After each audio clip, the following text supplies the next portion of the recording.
I fucking told you all. I told you all. You don't want to do this. You don't want to be in. Oh, shit. Damn it.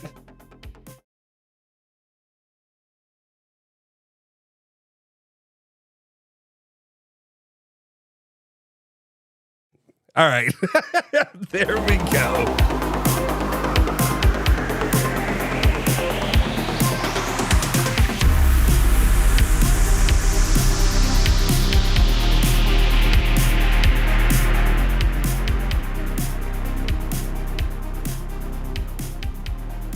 All right. Yeah, I butchered it. I know I made a mistake. I messed it all up. It's fine. Get over it. You're going to have to deal with it. Just like you're going to have to deal with what you're dealing with right now, Kentucky fans. I told you, and what I meant to say was, I told you all, you don't want to be in these waters. You don't want to be replacing a Hall of Fame head coach right now.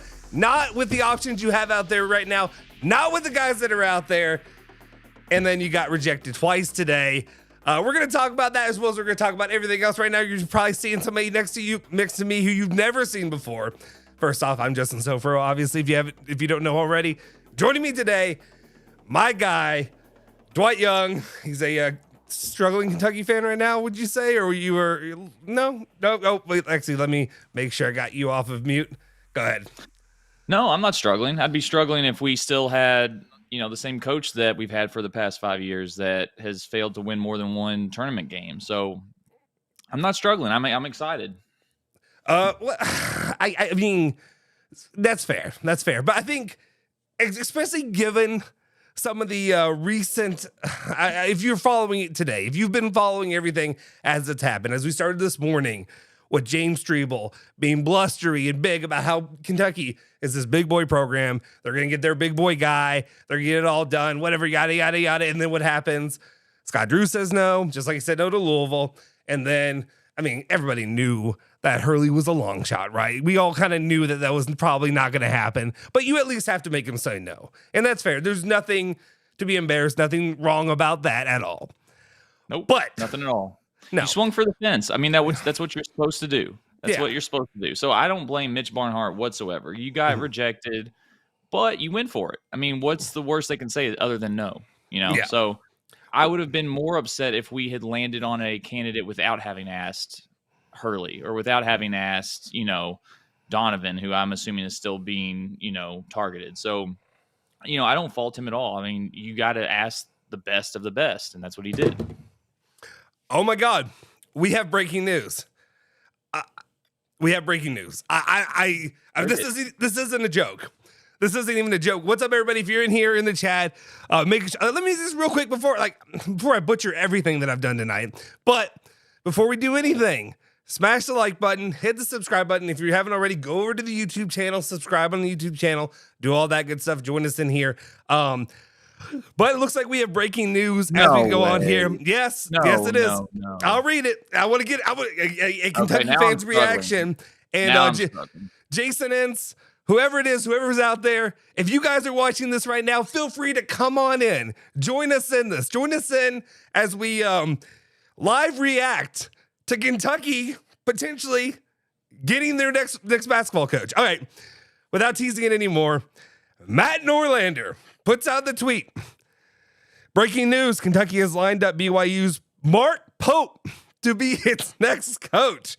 Sources tell CBS Sports.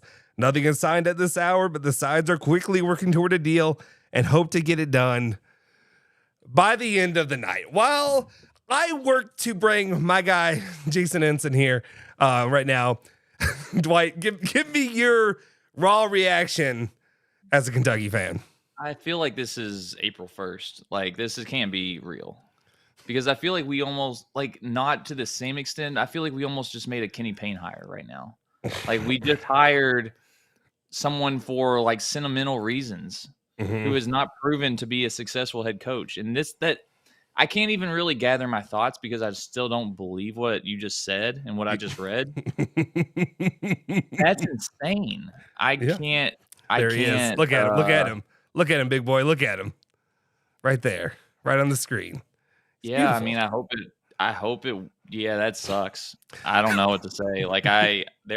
there were very few coaches where I would have said I'd rather have Cal back, but I might want Cal back.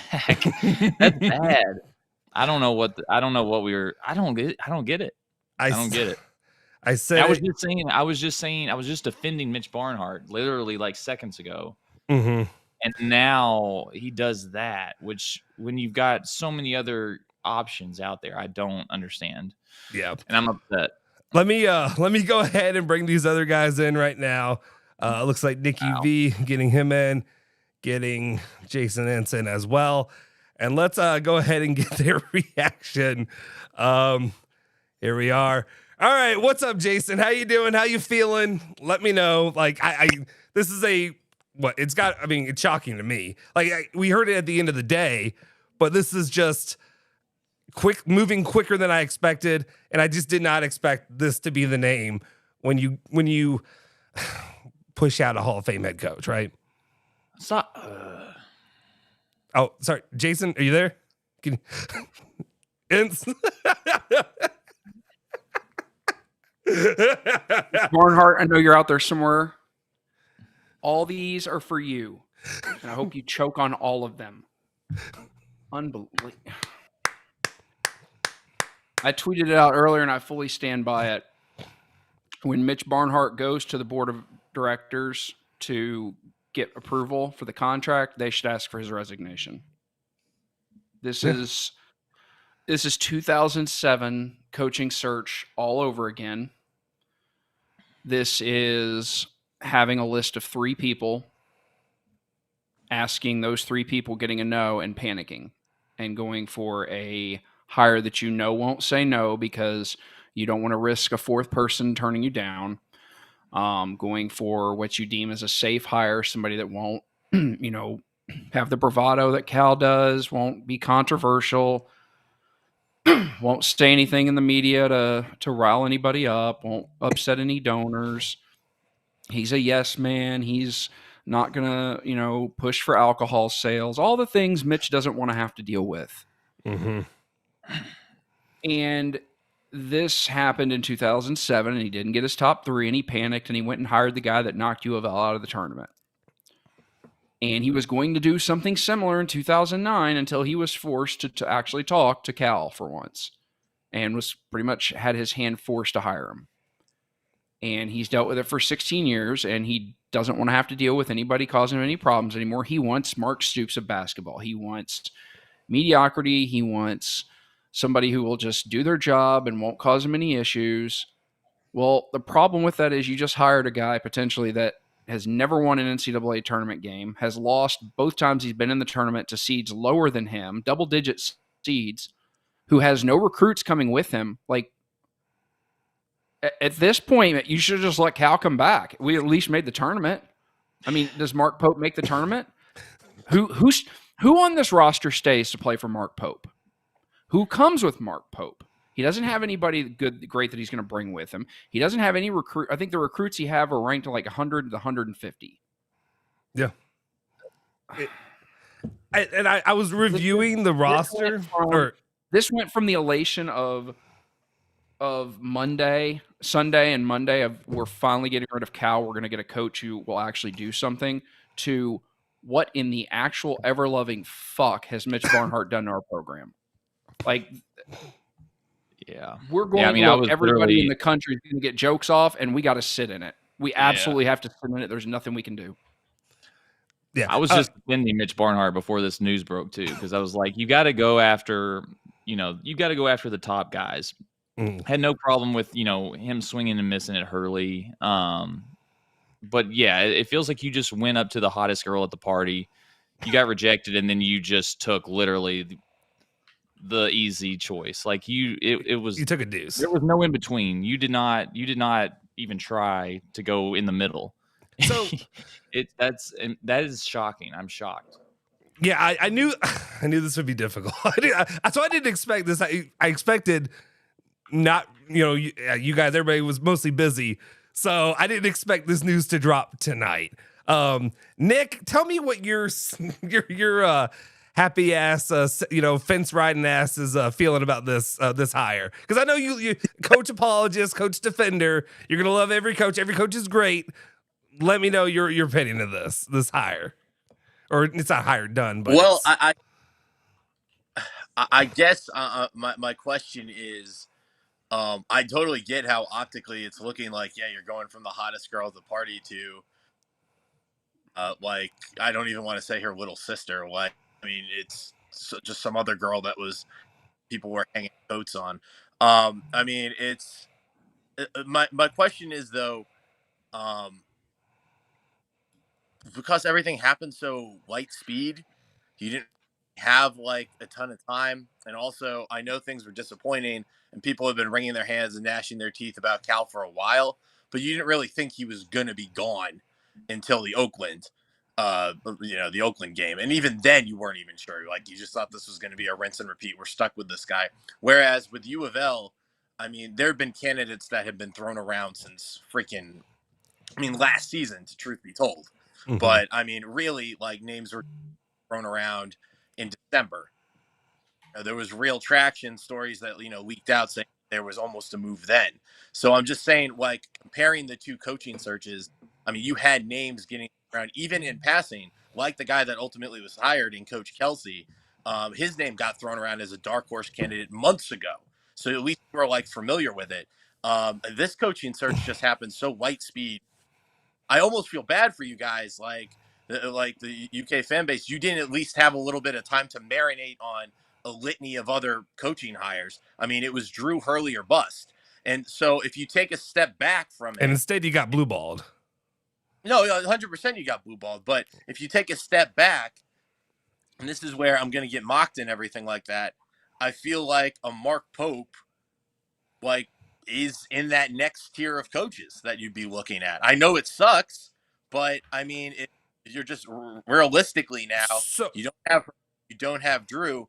Who's the coaching candidate that you would have wanted that you think would placate this fan base? Okay, here's me. Here's me, and obviously I'm gonna let Ince come back because I know he's got plenty of thoughts. But I if it's me and you tell me Mark Pope's the hire, I don't think he's that next tier of guys. I think he's the third tier of guys. I think the second tier of guys is going after Bruce Pearl. Going after getting off the high horse, get off your high horse, talk to Chris Beard. It is going after those kind of guys as a second tier. And I know you may disagree about a coach like him. You got to remember who we're talking about. So Chris Beard's never going to happen. It's just not. And Bruce Pearl's never going to happen. One, Bruce Pearl's older. Two, again, he does not want another brash Look, Bruce Pearl says some controversial stuff. He does not want that. He does not want to deal with it. It's caused him issues with donors. It's caused him issues with his biggest donor. But there are plenty of guys. I mean, you could talk about Iowa State coach whose name I always butcher. You could talk about, I mean, hell, Shaka Smart would be a better pick. There are plenty of guys, but my issue is that you went from your top 3 picks straight to Mark Pope. That for me is where it becomes Mitch is being a pussy. And we're on internet. I can say it. It's ESPN Louisville Plus, baby. He went for the safe hire that he knew would say yes. That is exactly what he did. There was no, Nick's calling this a coaching search. There's no coaching search here. He had a list of 3 guys. He asked them. They said no. He had all his eggs in one basket. The other 2 guys were just there because he knew he had to ask them. It was always going to be Scott Drew. And when Scott Drew said no, you immediately, less than 12 hours later, have offered the job to another coach who hasn't done anything to earn it yet. There was no coaching search here. Quick follow-up. I don't know if you saw this yet. But Matt Norlander tweeted out that the Pope news comes with this context via multiple sources. UK did not aggressively pursue Billy Donovan at any point over the past 4 days. Sources told CBS Sports was also told there was no contact with Rick Pitino, which is fine. I know that started happening in the last hour. I saw Strebel making goo eyes at Rick Pitino and all that, but not even. That was going to be my point, was that you had the 3, but really only 2 told you no. It almost felt like he didn't want to wait for Billy Donovan to wrap up his season So that's another issue. Is like I don't even think you really got a hard no from Billy Donovan. Which could take, what, 4 days? Potentially? Yeah, I feel like next. You can't wait yeah, to get a next hard week. no from him. That's the problem. Yeah. But again, And like by the way, I still feel like somebody you in the should- chat said Bruce Pearl isn't old. He's a year younger than Cal. He's 64 years old. For me, if you're hiring a long-term coach, that's old. It's the same reason why you don't get Kelvin Sampson. He's 69 years old this year. Nice. Yeah, sorry. Let me pull up the Beat you to chat. it. Beat you to it, Nick. Why is chat? No, chat should not be open to everybody. Chat should be only open to members. Speaking of which, like, subscribe to the freaking YouTube channel. I forget to push it throughout. Always wait till the end of the thing. Subscribe to the YouTube channel. Definitely come out and do that. Thank you to our guy, Mike Lee. Let's make sure I can actually read this. Okay. So Mike Lee, super chatted $20, says, I am friends of a donor. Pope will not be the coach. Sean Miller is top choice. I mean, you know what? Like 30 minutes ago, I would have said Sean Miller would be a terrible hire. And now, sitting where I am today, like now, yeah, I would take Sean Miller because I didn't Yeah. think I didn't think Pope would even be like a consideration. Like that came out of absolute nowhere. And so now, sure, Sean Miller, anyone looks good at this point. Like, what are we doing? Well, the funny part of this to me is the Pope hire literally is what Louisville did. It's the Pat Kelsey kind of hire. To me, it's literally it's the guy that's like the name that's floating out there that you can't get to go away. Nobody really takes seriously until all of a sudden we're full steam ahead, and that's the guy. One of the things that I really want to touch on that, like, I think Strebel started to talk about a little bit at the end of his show today is this to me, the Kentucky. So the Louisville coaching search, it was what it was because of all the issues that have gone on at the university. This spanning multiple coaches and failures on and off the court that are, some were NCAA related. Obviously, Kenny Payne just being a terrible coach. But to me, is this a referendum on, like, is this the new world we live in when it comes to coaching jobs, that like Kentucky, Louisville, Duke, North Carolina, these schools don't hold, it doesn't matter anymore. It doesn't matter what you were. It doesn't matter. You're not, like, if you're, in Alabama football, like in football is a different story, but in basketball, it just doesn't matter anymore. The allure is gone. Like, people, they don't care. They're good where they are. They can get the players that they want, and maybe they can find their system they want. And the money now is just, maybe it's just so much money that now they can be comfortable no matter where they are. Yes, UK can pay 11, 12 million, whatever dollars a year. But, as long as they're getting, 5 or 6 or whatever it is that their deal is that they're comfortable with, why would I leave? Why would I leave for the pressures of Kentucky? Why would I leave to know that I could get pushed out, even though I'm getting top recruiting classes, but obviously failing in the postseason? I mean, money talks. Like as long as money matters, it's going to matter. And anyone who could be considered the top paid coach in all of college sports, it's going to matter. Does it matter to you? Because it matters to me. No, but I mean, like, today is like the proof that it doesn't matter. Because like Dan Hurley was like, thanks but no thanks. Scott Drew, thanks but no thanks. I think that, well, I don't know if we were offering Scott Drew what we were offering Hurley, but also God didn't tell Scott Drew to come to Kentucky. That is true. That is true. No, our fans harassing the ever-loving shit out of him while he's trying to have a damn meal with a donor. Like, you've got a family that's extremely, and I don't say this politically, I mean, they're conservative. They're a conservative family. They don't, put their life out in the public that much. They got 2 kids that are in high school, and you have a athletic director who's trying, and donors who are trying to convince the family, who are the ones that have to be convinced that, hey, this is a good place to come. And you think it's a good idea to go harass the damn restaurant where the coach is having lunch and stalk him like that? You think that's the play?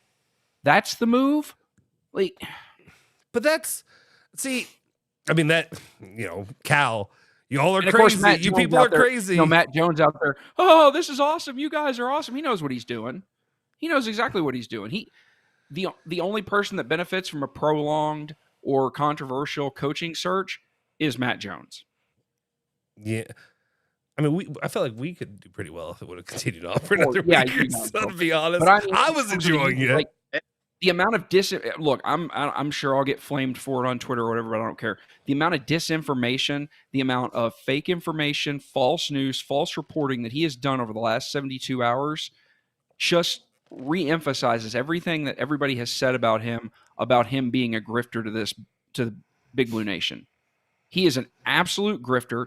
Everything he has done in the last 72 hours, he doesn't have any inside information. He hasn't inside information in this program in 5 years. Mitch has completely shut him out. Cal shut him out. And everybody immediately assumes all of a sudden he's got all these inside sources when almost everything he said has been wrong. Yeah. I'm pissed if you can't tell. Yeah. I mean, I don't blame you. I felt like I you have feel to right do now. post-game shows next year with Mark freaking Pope as our head coach.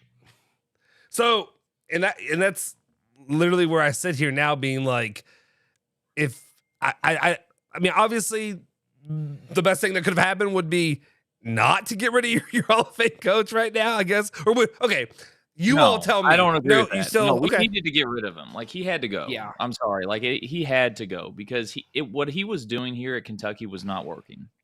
Like, I was, as a fan, when Mitch came out and announced that he was returning, I was dead inside as a fan. Because I was like, it does not matter what recruits we get. It does not matter what players we get. He does not know how to manage a lineup. He does not know how to, scout. He does not know how to draw up game plans. He has shown us that no matter how much talent he has, he will underperform. And so I could not get excited for anything with Cal returning. When it was announced that he was going to Arkansas, I was excited. And are you excited now? And now I'm in dread because I never in a million years thought we'd wind up with Mark Pope. Like, I never thought that would even be an option. So I can't even wrap my head around what's going on. I mean, your brain goes to the Hurleys and the Donovans and the Jay Wrights. Like, that's where your head goes. But then you think, okay, realistically, we'll end up with a Scott Drew. We'll end up with a Nate Oates. We'll end up with a Bruce Pearl. You never thought it would come to this, and this is just dread. And I don't know if I can't imagine any Kentucky fan right now is excited. This is, I mean, you just can't be excited about this hire. And I think the worst part. Like, go ahead, Nick. Go ahead, Nick. Well, no, I just I totally get that. I almost feel like the whole Bane thing. Like, you think darkness is your ally. Like, Soforo and I fans, we've been bathed in the dark with all this stuff going. But I'm just saying, like, is there a certain candidate that realistically, because I'm filtering all the candidates right now through the Louisville spectrum, and I'm not saying that, Kentucky. I'm not trying to rivalry or anything like that. I do think that Kentucky offers different things that Louisville doesn't and everything. I just think, though, that those same reasons that they weren't on our board or on our radar would still pertain to you guys. I mean, you mentioned the Chris Beard aspect. I mean, I was personally, I'm okay with Chris Beard. I went on the air and even said that he was one of my top candidates, but the whole reason he's not going to get looked at Louisville is the same reason he's not going to get looked at Kentucky. You mentioned Shaka as a name. That was a guy that I've always been a fan of. Like, the first go round during the Chris Mack hire, I was on Team Shaka over Chris Mack, but Shaka now is home. He's not leaving. I mean, the same reason he turned down Louisville is the same reason he would probably turn down UK. You would think, in theory. I mean, he basically was, he's coaching his hometown team, and he's doing a good job at that. I'm wondering, like, what would elicit like a real response from the fan base of the coaches that are left, because I'd be lying if I said that Coach Kelsey was that guy for U of L. I mean, he even alluded in his press conference that the third pick. Truth be told, he was fourth or fifth, really, but he's hit the ground running. He's doing a great one over the fan base. I'm not saying that he could do that for you guys. I'm not saying he can do that for you. I'm just saying that, what is there a candidate like the random sports genius, I say, comes out of the ground and grants you guys a wand to realistically find a candidate? Who are you calling first? I mean, again, given who has said no to us, so you're taking those people off the list, and I'm not Mitch Barnhart, because obviously Mitch Barnhart, has different criteria than I would. But Bruce Pearl would be fine with me. And again, I get that you don't want someone. He's saying he doesn't want anyone outspoken or anyone a little bit like controversial. You just offered Hurley $11-12 million. There's no one more controversial or outspoken or like more of an asshole than Hurley, but he's a good coach. He gets results. And I think Pearl would absolutely, I mean, you know he has the charisma to do this job. And so he would get people excited. All right. I mean, all right. honestly, We got a special guest. Sorry, just bring it in. We got a special guest joining us right now. He can tell you if he wants, but he will not be appearing on screen because of specific reasons. But let me go ahead and bring him in. James Ville. Hello, guys. What's up? Big Rig. How you doing? How's it going? What's your poison Horrible. of choice right now, Strebel? What? What's your poison of choice right now? Nothing. I'm just anger, frustration, rage, just everything. That's my poison of choice. I feel like I have venom in me and I want to spew it everywhere because Mitch Barnhart's a freaking moron. This is how you bungle. This is how you bungle the hire. You get rid of John Calipari for Mark Pope. God. No. Go ahead. I just like what the fuck is this? Like what is this? Big Rig, less than 30 minutes ago, you were making goo eyes at Rick Pitino on Twitter. Yes. And now this is what you got. This is what you're. That would have been with. fun. That would have at least been fun. There's It no would've- defending. There's no fun here. It would have hurt so None. bad for me. No I would have fun. felt all the pain you all felt for the last however many years. But yeah, congratulations, you got Mark Pope. You got Pope versus Kelsey every year. This is what we got now. Yeah, feel exactly. So, feel the power. Feel the power of Kelsey versus Pope. We had Rick Pitino versus John Calipari every single year. We had those personalities. We had those talents, everything. And now we've got Kelsey versus Pope. No one gives a shit. Congratulations to Duke of North Carolina for being the greatest rivalry in college basketball ever. And we'll never be up there again. Like this is a program destroying hire by Mitch Barnhart. Program destroying is what this is. This is not a serious basketball program anymore. This is not serious. You all are feeling what I felt 2 weeks ago, 2.5, whatever weeks ago. I mean, I guess what I felt like for the last 3 years, but especially last 2 weeks ago, where I was like, you cannot. You can't. And here's the thing too. I feel like UK fans are getting slighted because at least Louisville fans, when they got rid of their, Rick Pitino and everything that happened with him, Hall of Fame head coach, you at least got Chris Mack, who was a pretty highly touted coach at the time, right? It didn't end up. Go ahead, Nick. I mean, he was. No, I'm saying he was the heir apparent. Like we Louisville got their man. I mean, it was discussed before he coached people out of here that the next guy was going to be Mac, and Louisville got that guy, and we saw how it turned out. Had ups and downs. Nick, you look like a sexy lumberjack. Nick, what year are you coming from with your internet? I'm just upstairs, and for what it's worth, boys, I'm not wearing pants. Yeah. You could have just told us that. We didn't need the. We trust you, Nick. We didn't need the visual confirmation. We can't. Also, stop stealing your neighbor's Wi-Fi. We're allowed to cuss on here, but we're not allowed to show our junk. Okay. Yeah, please. Yeah, well, this is why I'm behind a wall. All right, give me a sec. As Queenie said, that tongue sounds a little heavy. That tongue does sound a little heavy. Y'all, stream will keep. I mean, just keep. Phil's coming in, so I gotta manage the situation real quick. So, okay, that's fine. You bring Phil in. I mean, seriously, guys. I mean, let's look at this in realistic terms. Like, Kentucky's not going to be in the top 25 next season. They're not going to be in the top 3 of the SEC as far as predictions. This is what I'm talking about here. So, like, when you do your, the Jeff Goodman preseason top 25, like, Kentucky's not going to be like an afterthought when it comes to this. They're not going to keep any of the players. Like, people, Mark Pope, if he can get Reed Shepherd to stay, we can get on board. Like, who in the fuck thinks Reed Shepherd's going to stay and play for Mark Pope? He's a top 5 NBA draft pick. Mark Pope. Pope's going to convince him to stay? Like, yeah, I mean, okay, should I go and play in the NBA and make millions of dollars a year, or come back and be coached by Mark Pope? No. All those players are gone. It's done. It's done. Andy told us today on the radio, the golden era of our basketball existence was when Pitino and Cal were going at it. Now, again, we have Mark Pope versus Pat Kelsey, these two bums. And you Louisville fans, I don't want to hear from you either. You hired a suck-ass coach, too. You're going to hear from me. You're going to hear from me, Streeble. You son of a bitch, you're going to hear from me. Yeah, we're really okay now. We're in the same boat. Are we both? I blame Matt Jones.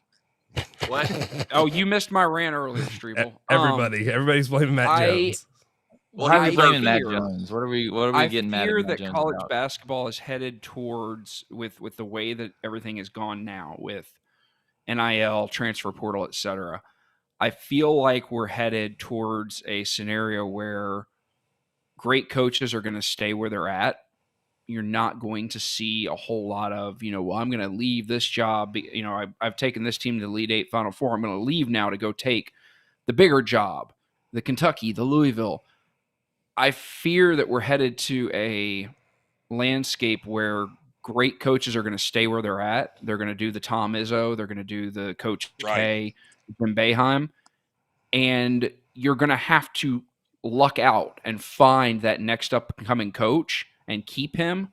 And that we and Louisville both are in danger of becoming Indiana, of a program. And they weren't great this year. They were decent, but Duke was never a team. Duke was never a team that you looked at and thought, well, they're the powerhouse that they usually are. It feels like the landscape is shifting, and the Kentucky name is not going to necessarily pull a coach. We've seen it firsthand. It is not going to necessarily pull a coach as, well, that's the big job, I've got to go take it, because NIL has changed everything. NIL has changed it to where schools that don't necessarily have the budgets to have kept these coaches in the past now can, because they can give them a war chest to bring players in. It's not communism. Winning, you'll eventually get your raise. Phil, you thought you're from space, Phil. I do? Oh, it's better now. But you said it's like communism is like reverberating. That was just that was John. That was me playing Cal. That was Cal. I thought that was Phil. No, I'm not going to let you on here to put a diaper on John Calipari. I feel terrible about that now. I'll put some Huggies on him right now. To go back real quick to what we were talking about before Streeble came on, because I kind of want to hear his thoughts and Phil's. To go from the three names that you had, which again we all know it was really only one name, the other two were just kind of there because he had to go straight from that to Mark Pope and not even look at a guy like Tommy Lloyd, to not even look like TJ Houshmandzadeh, to not even look at Shaka Smart, any of the coaches that, while again, like we said earlier, yesterday we would have been like, we don't want them. We still would have wanted them over Mark freaking Pope. And it just feels like it was Mitch saying, you know what? I don't want to have egg on my face. I don't want to have another person say no. We'll just go straight to the safe, easy choice. And maybe by the time, this all falls apart, I'll be out of here and I won't have to make the next hire. Well, I think part of it too is that he thought the surefire thing was Scott Drew. And I don't think he didn't have a contingency plan. He honed it on Scott Drew. He thought they were friends. They share similar personality traits. He can, set him up here in Lexington with similar friends and maybe a church and, a place to welcome him and make him feel home. And when he got that family on the jet, I think he, in his mind said, I got it. I've got this guy. And the entire time, that was the plan. It was just Scott Drew. So it was get Calipari out, get Scott Drew in. I'm feeling good. The fan base may be a little split on him, but they'll be talked into it. His recruiting is good. His portal work is good. He's got the title. They'll be fine. And then when that fell apart, he scrambled, got the crafts on the jet, went to New York, met with Hurley. Hurley said no, and he's done. and his moral compass isn't set to win like Blanket Baker says.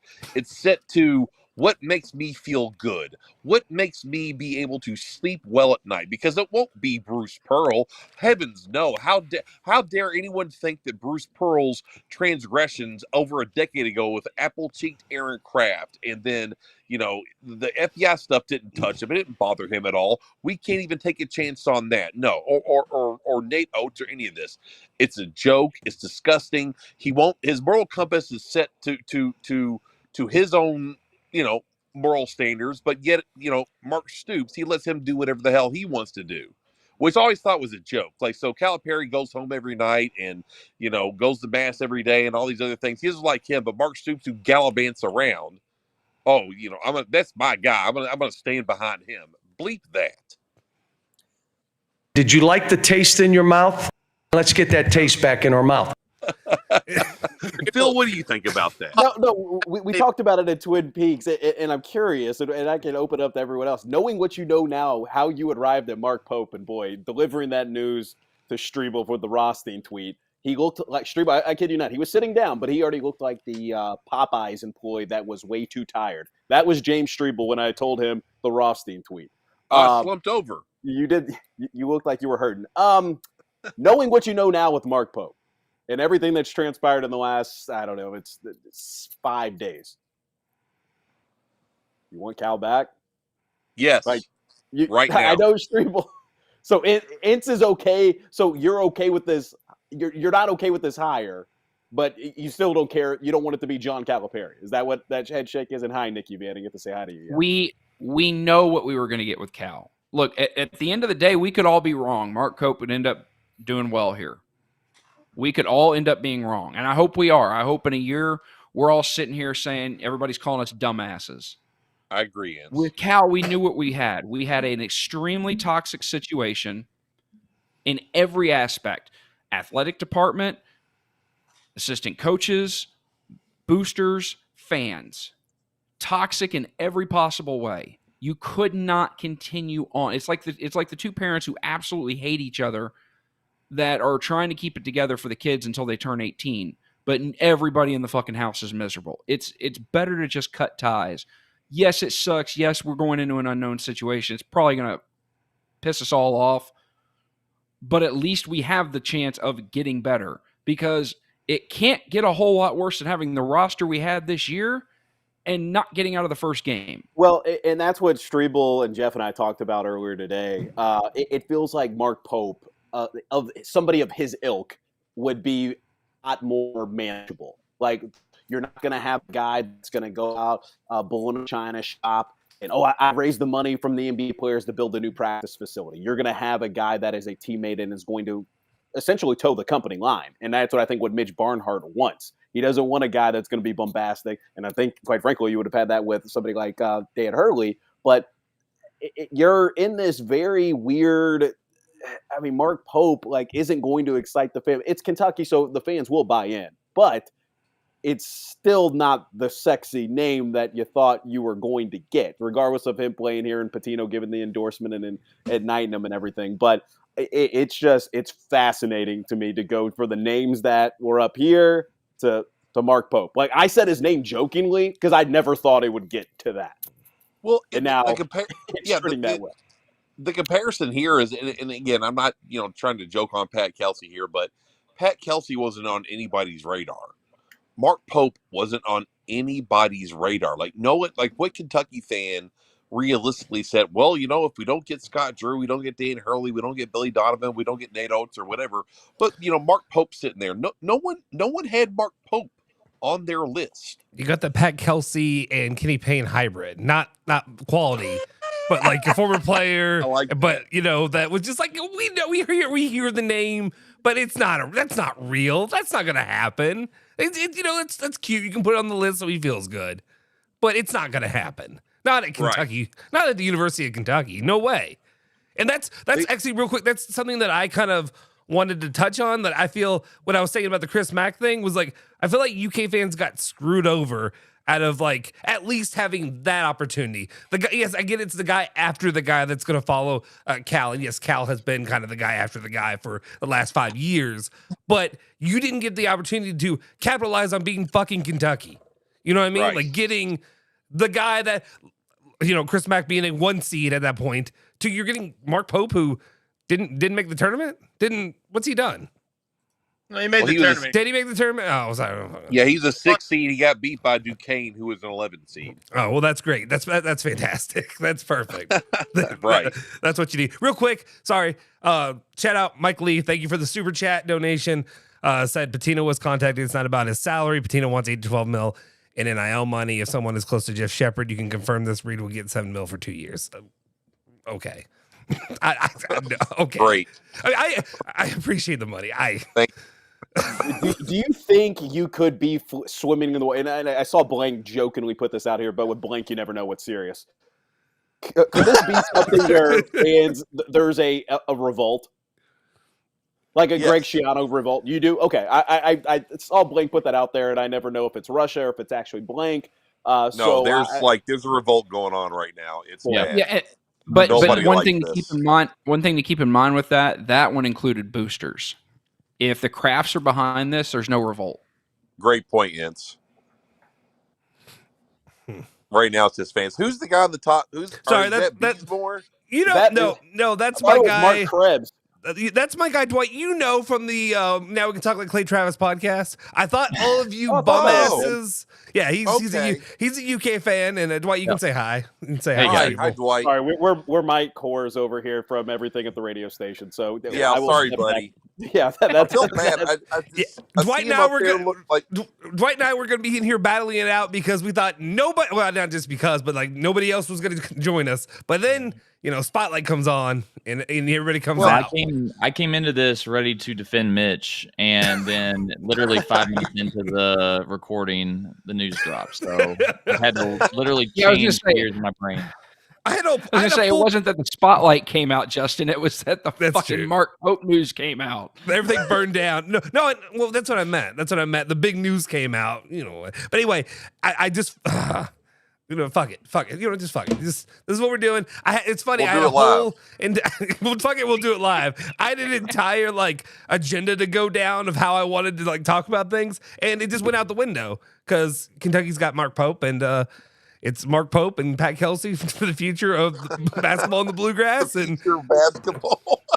You know how sad that is for me to say? We went from Rick Pitino and John Calipari literally holding court every game and every day, and you knew that something that they said was going to be headlines nationally, and now we got Pat Kelsey, and And I'm sorry, but there are so many. I understand maybe the allure of Kentucky is not what it used to be. I get it. I don't think But it's a there are Kentucky thing. but there are so many coaches Mhm. that are have a better resume than Pope that would have said yes in a heartbeat. There just are. There's so many. And so the fact that you just went to such a lazy pick it's a fireable offense in my opinion. It's insanity. So Strebel, I know you touched on this a little bit earlier, say that. But you, for the most part, I know how you felt about Chris Beard, right? And then Right. Right now, if I tell you Chris Beard or Mark Pope, what do you Chris pick? Beard. Oh, Chris Beard, of course.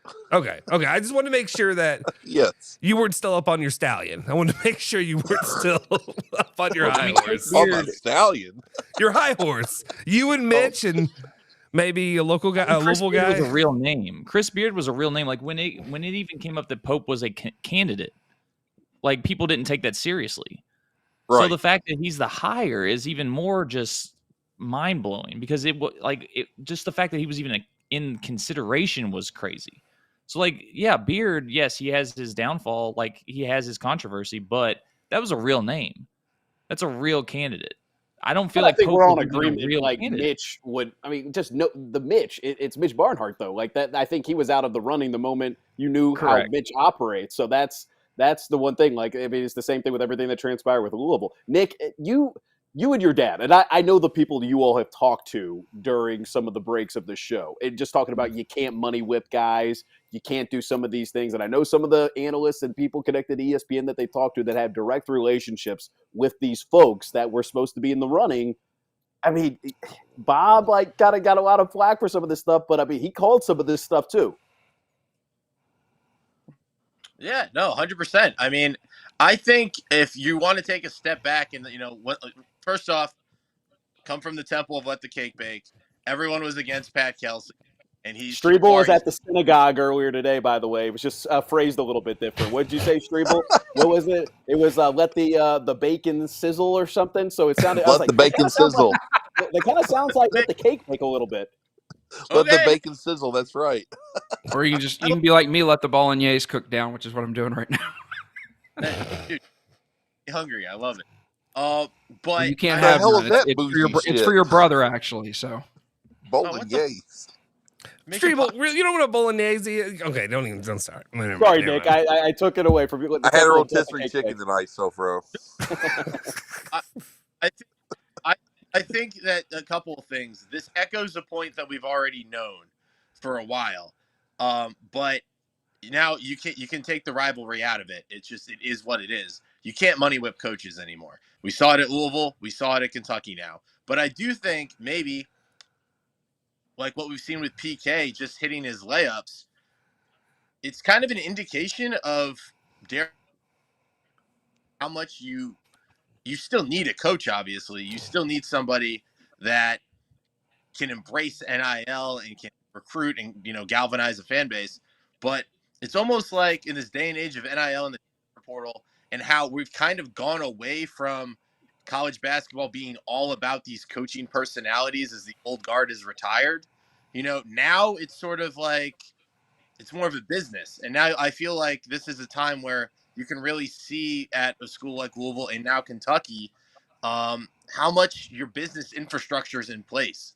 Like if you're still pulling in top recruits, not trying to lick the sprinkles off Cal's donut. I think he did a great job recruiting by and large while he was there. But if you're still able to get good recruits, maybe that speaks more to your NIL. Maybe that speaks more to, I don't know, the fact that Mark Pope is able to hit the layups like PK has at U of L. I don't know. I feel like, when every door closes, another opens. And maybe this is a way that both schools right now find themselves in a similar situation where they didn't get the A-list sexy name, but now there's a chance, an opportunity to really flex their NIL and transfer portal prowess. So I don't know. I mean, dare I say let the cake bake on Mark Pope and see if he can hit a couple layups off the jump like PK did? I don't think he's going to nail the press conference the way PK did. I mean, just Mark Pope's personality. But, you owe it to them a chance. But yeah, you can't money anybody anymore. That's glaringly. I'm not worried about the press conference. I mean, Urban Streble, but I don't know if that's going to happen to a sports radio interview. But I would have gone to that press conference. Would it I'll take a day off my job. Like I want a credential. I do. Scribe I'm not Streble. here. I want a credential. I want to go to the press conference. I'll take a day off. I will go. James Streble, ESPN Louisville. What's the question you're hitting? I have to think about it. I'm so mad right now. Like it would be something terrible. As like I'm James Streble, ESPN Louisville. Hey, Mark Pope, why do you suck so much? Like it would be terrible. I don't know. I got to think about that. I got to calm down. But I want a credential. I want to go to the press conference. Mark I want to go.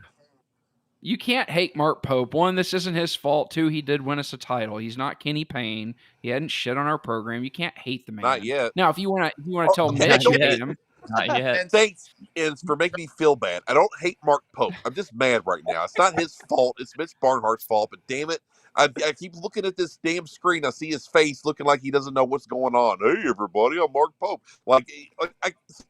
Okay, he doesn't look sorry, like Mark the Kentucky Pope. coach. He's looking at Mitch like, "What the fuck are you doing, dude? Why did you come to me?" Why'd you do this to me? Really? Me? I want to go to the press conference.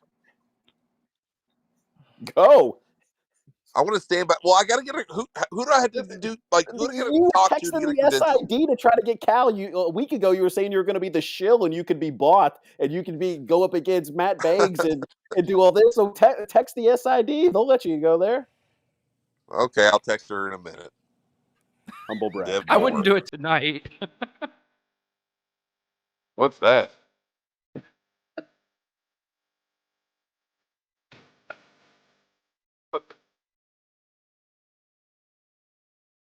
Wait for it. We have a very special guest making an appearance tonight. Nobody other. Where is he? Let's bring him in. Sorry, I don't know what to say. We're probably gonna get whatever. We want to make money off this. There we go. Jason Anderson joins the show tonight. Sorry, Jason. Tried to work that in as well as I could. That's Stone Cold's music. I should have got Stone Cold, but yeah, you got Cena. So there you go. That's still pretty awesome. You want to talk? I mean, yeah, sure. I mean, I don't know what the issue is. James Strebel hates Mark Pope. Why? What did he do to you, James? Your child? Did he steal something from you? Did he hit on your wife? Like, what did he do? Did he send Andy to Indianapolis? What's the deal? He took the Kentucky job. That's what he did, Jason. He took the damn Kentucky job. He said yes. He said yes. Damn it. He should have said no. It's too big. Basketball game. He said yes. That's all he had to do in my eyes. Just say no. What if we wake up tomorrow morning and he did say no? I mean, after the reaction, shit, I may not want to take the Kentucky job. Right? I'll take the money. Jason, have you seen any Kentucky fan at all like say, hey, this isn't so bad. This will be fine? No. But I also, I mean, you're also saying, like, have you seen any rational Kentucky fans very often? Like, well, no. Sometimes you do. But in times like this, no. Like, I feel like issue number one was get Cal the hell out of there. That's not the one. And once that happens, we'll figure it out. But Cal has to go. It's done. The marriage is over. Well, that happened.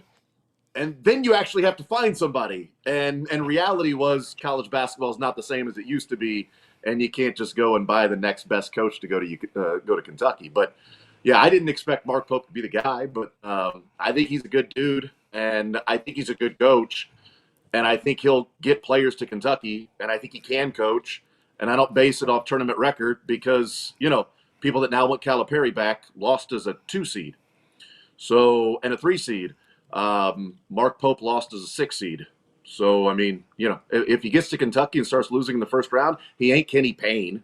Like, just because he's a former player, he's not Kenny Payne. The guy actually has years of coaching. He went into Allen Fieldhouse and beat Bill Self this year. He entered the Big 12 and finished 5th. Didn't everybody beat him, though? By you. Didn't everybody beat Bill Self this year, though? Not when Kevin McCullough was healthy. Okay. I mean, McCullough got injured, and that changed everything for KU. That dude went in there and beat KU with Hunter Dickinson and McCullough and those guys healthy. And then, I think he's a good coach. I don't think he's as good as Dan Hurley. I would have taken Nate Oates. I would have gone after Bruce Pearl. There were a number of names that I would have called, but ending up with – I'll tell you what, you can have Dennis Gates. I'll take Mark Pope at Mizzou. I mean, it's your choice. I mean, I guess the one thing we haven't talked about is we've been basing things kind of looking at the talent he had at BYU in the recruiting class.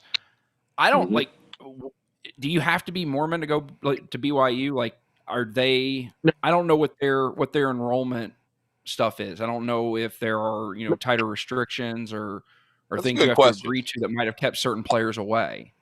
I mean, Jackson Robinson's a hell of a player, and he got him from Arkansas. I mean, Jackson Robinson transferred from Arkansas to BYU, and he was a big reason why BYU was good this year.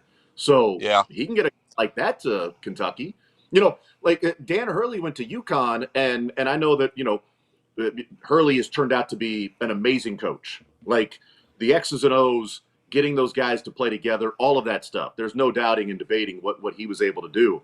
But he also missed the tournament for 5 years. So if 2 years ago Kentucky would have hired Dan Hurley, people would have lost their minds. And I'm not saying Mark Pope is Dan Hurley. I'm just saying, just looking at tournament success as being the end-all, be-all of how good a coach is, Arkansas shouldn't be pumped then because Eric Musselman's been way more successful in the last 4 years than, John Calipari has been when it comes to tournament time. And they feel like they're getting a better coach in Calipari than Eric Musselman. Dan Hurley doesn't get all 5 stars to Connecticut. I mean, sometimes it works in your favor that Donovan Clingan is in your backyard, and you get that guy. But Cam Spencer transfers there. Tristan Newton transfers there. He replaced 4 of his top 6 guys with a number of transfers, and he had 1 5-star in Steph Castle. Like, it doesn't have to be And I think Calipari proved that it doesn't have to be a bunch of NBA guys that you go and win with. You can actually take some guys that Klingon's going to be in the NBA, Steph Castle's going to be in the NBA, Tristan Newton's going to be in the NBA. So those guys are NBA guys. But it take, Tyrese and Shea and Julius and Anthony Davis and on and on and on and Rob and it doesn't just take like stud after stud after stud to win a national title. There are teams that won national titles with a couple of NBA players. It's okay to only have a couple NBA players on a roster and turn that team into a good team and go and win in the tournament. So I'm really interested to see what Mark Pope can do at Kentucky. Obviously, no skin in the game personally from me to sit back and watch it, whereas you guys, longtime Kentucky fans, I'll be watching it by proxy through my wife and my son. But he also will sleep just fine if Kentucky loses one night because, he's got to learn to spell fiddler the next day. You have no skin in the game at all as a Missouri fan, right? Yeah, I don't know what basketball is. Can we talk basketball? Teach me, please. Can you teach me how to Dougie? Okay, so teach me about Kentucky. This commenter brings it up, and I have to ask Jason Anderson, can we get the Tiny Tim voice for UK basketball? Can we please get a UK basketball Tiny I'm not Tim? a clown, okay? I'm not just going to act on demand, okay? I'm just play the tambourine for you like some sort of a monk. That's Not fine. what You know what? That's fine. I'll go play the beer. What Magic made. The I don't drink. The I don't drink montage. That actually is cringeworthy. I hate that so much. It's my favorite sound. I hate the most is that sound. I had to play it for Sweeney. Well, and you his, hate that one the send-off. second most. Yeah, well, the leadership one I probably hate the most. Oh, I love the leadership one. Oh, sorry, Jason. I do. I love it. I'm sorry. Don't tempt me right now. Oh, I'm so. Don't do it, please. I think Jason just sold me on Mark Pope. I think I'm all in now. Oh God, you were I'm not unbelievable. I'm not trying to sell anybody on Mark Pope. I'm not. I'm just saying from an outside. I think Mark Pope can. I think he can be fine. I think he can be more than fine. I think he can be good. Here's the thing about Kentucky. Kentucky's the program that can make good coaches great. Kentucky's the program that can make bad coaches good. They can't take guys whose lives are falling apart, expose them to the entire state, not be ready to take that job, and then be good. I'm talking about Billy Gillespie. Mark Pope is not that guy. Right. Okay. So there are guys. Or Eddie Sutton. Yes. Right. Exactly. But there are guys that cannot do the job. All right. We know that. Kentucky's different. And at least Mark Pope goes in with eyes wide open, knowing what the Kentucky job is about. At least he played there a couple of years, has a ring there as a champion. The only concern I would have from Mark Pope is I'm never typically a fan of hiring alumni because Louisville fans will always remember Kenny Payne for what now? They don't care about the 80s. They don't care about what happened in the 80s. About how much of a disaster this is. And if Mark Pope doesn't work out, him being a lovable guy, him being a really good dude, him being a family man, him winning a national championship gets pushed aside because he didn't do enough as the coach. And that's always a concern. And, from a completely different school, Missouri, had a longtime assistant coach to, Norm Stewart named Kim Anderson, who was awesome and loved and was around the university for 30 years. And then Frank Haith got fired, he took the Tulsa job. They weren't man enough to fire him. He took the Tulsa job, and they couldn't find anybody that late in the game, so they hired a Division II coach in Kim Anderson. And it was a disaster. It was awful. And all the younger generation knows of Kim Anderson is how awful the program was with him as the coach. And his 30, 40 years of being a Missouri man, right? All that, be a Kentucky man, be a Michigan State man, being a Missouri man is thrown away because of the 4 years that it was a disaster at basketball program. So that's the concern I would have with Mark Pope is he is a beloved figure, and you risk ruining that if you aren't successful as a coach in a era of college basketball where it is difficult to be successful as a coach, whether you're at Kentucky or BYU or UConn or wherever. Anderson, you'll love this. We were at Twin Peaks earlier today, and Strebel's just being Strebel. You know who's sitting across the bar? Milt Wagner and Robbie Valentine in all of his glory. And Strebel's just a machine. And just a machine, just yelling, just saying, and they're just side-eyeing. I'm like, oh my God, it's perfect. God, I love that. I love it. I wouldn't want it any other way. I mean, that's the way it has to be. Come on. I wanted to get him on the air. I really did. Yeah, I'm sure that would go over well. Right. Robbie would have been like, no, I'm good, buddy. See ya. I probably could have got Milt on, though. I think I could have got Milt. Robbie, absolutely not. Milt, yes. The one thing that I'm curious to see how UK fans react, and two thoughts here real quick. One thing we haven't talked about is, part of the reason Scott Drew didn't take the job was because from all indications and reports, and it makes sense with how UK fans acted yesterday, his wife didn't want to subject their kids to the scrutiny, the microscope that is being, the head coach. I mean, you look at the Calipari daughters. Now, part of that is, Erin Calipari, especially, she went out on Twitter and looked to, engage with UK fans, but they didn't want that. Mark Pope knows what this job entails. I mean, he lived in this environment for 4 years. He's much like Jeff Shepard and was able to kind of get Reed ready for what it means to be under this microscope. I'm curious to see if it doesn't go great the first year. Let's say he misses the tournament. They win 18 games. They barely miss the tournament.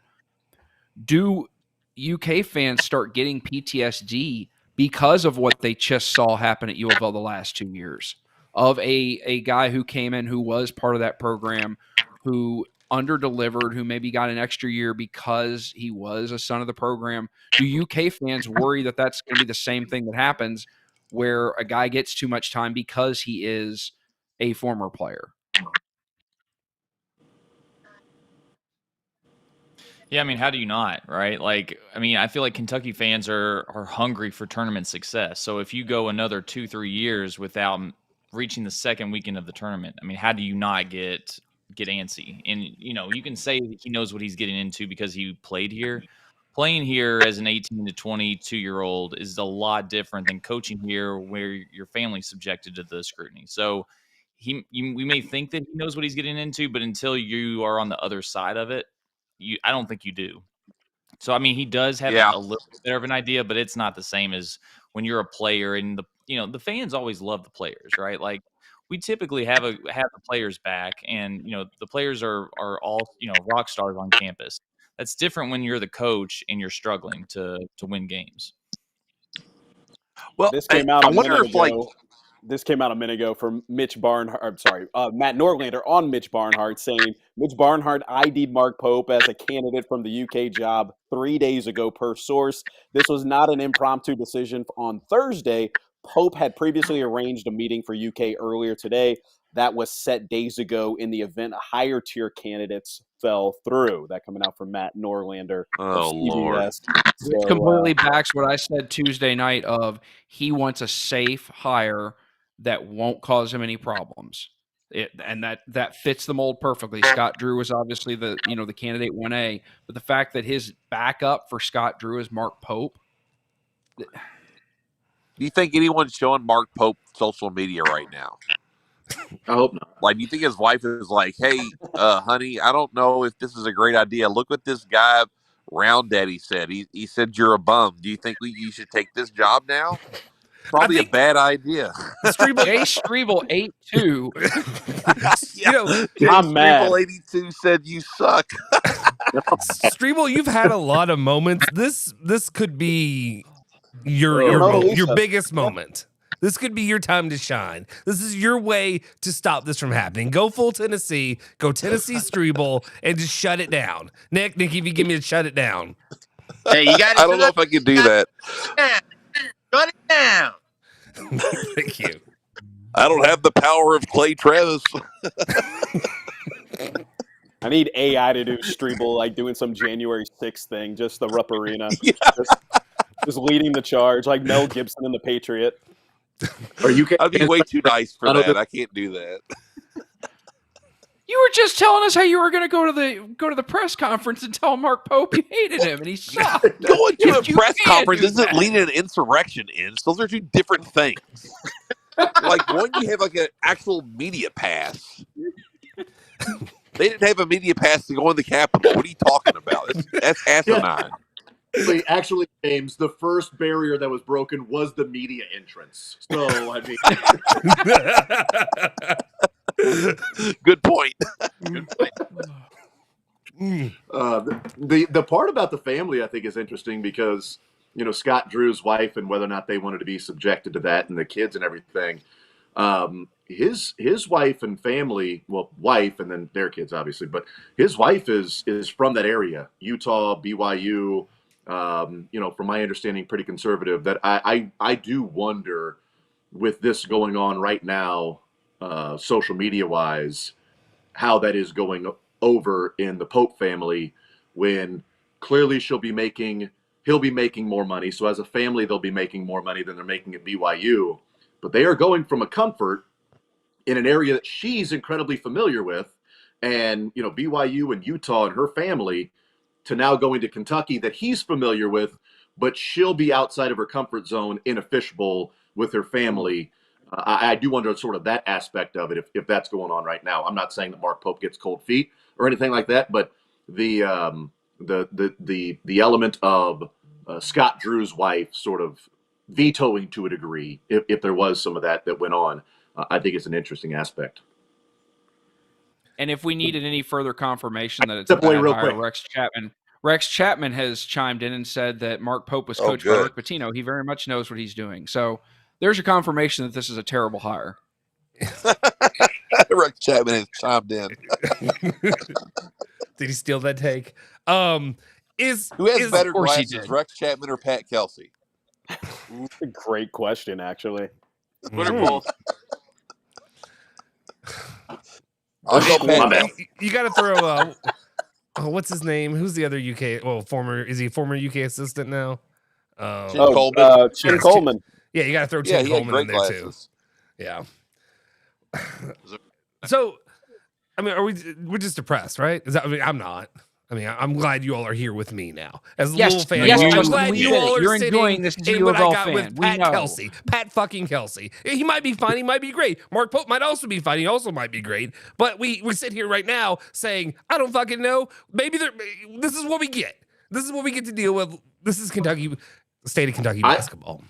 I apologize because, you know, when I left, it was Pitino and Calipari. So that's my fault that now it's Pat Kelsey and Mark. Right. I blame Jason Anderson. Not sure what happened there. I'm going to show up at your house with a press credential. It is fascinating, though, man. And we were talking about, 8 years ago. I mean, it's Pitino, Calipari. 10 years ago, it's Louisville just won a national title. Kentucky just won a national title.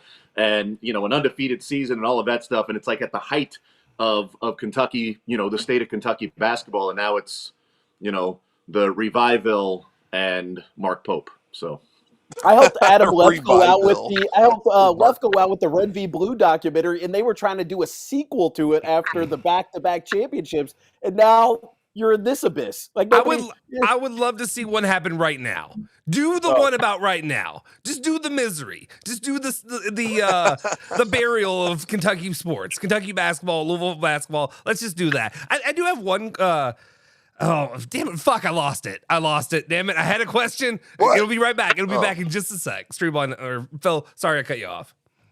No. I was just saying, Lefko and I were, and a couple of the other producers from that Red v Blue documentary were talking about what should we do now? Louisville they're going to be back there. This is going to be a continuous thing, and it just hasn't. And like you said, you get two titans of the sport, and now you got Pat Kelsey and Mark Pope.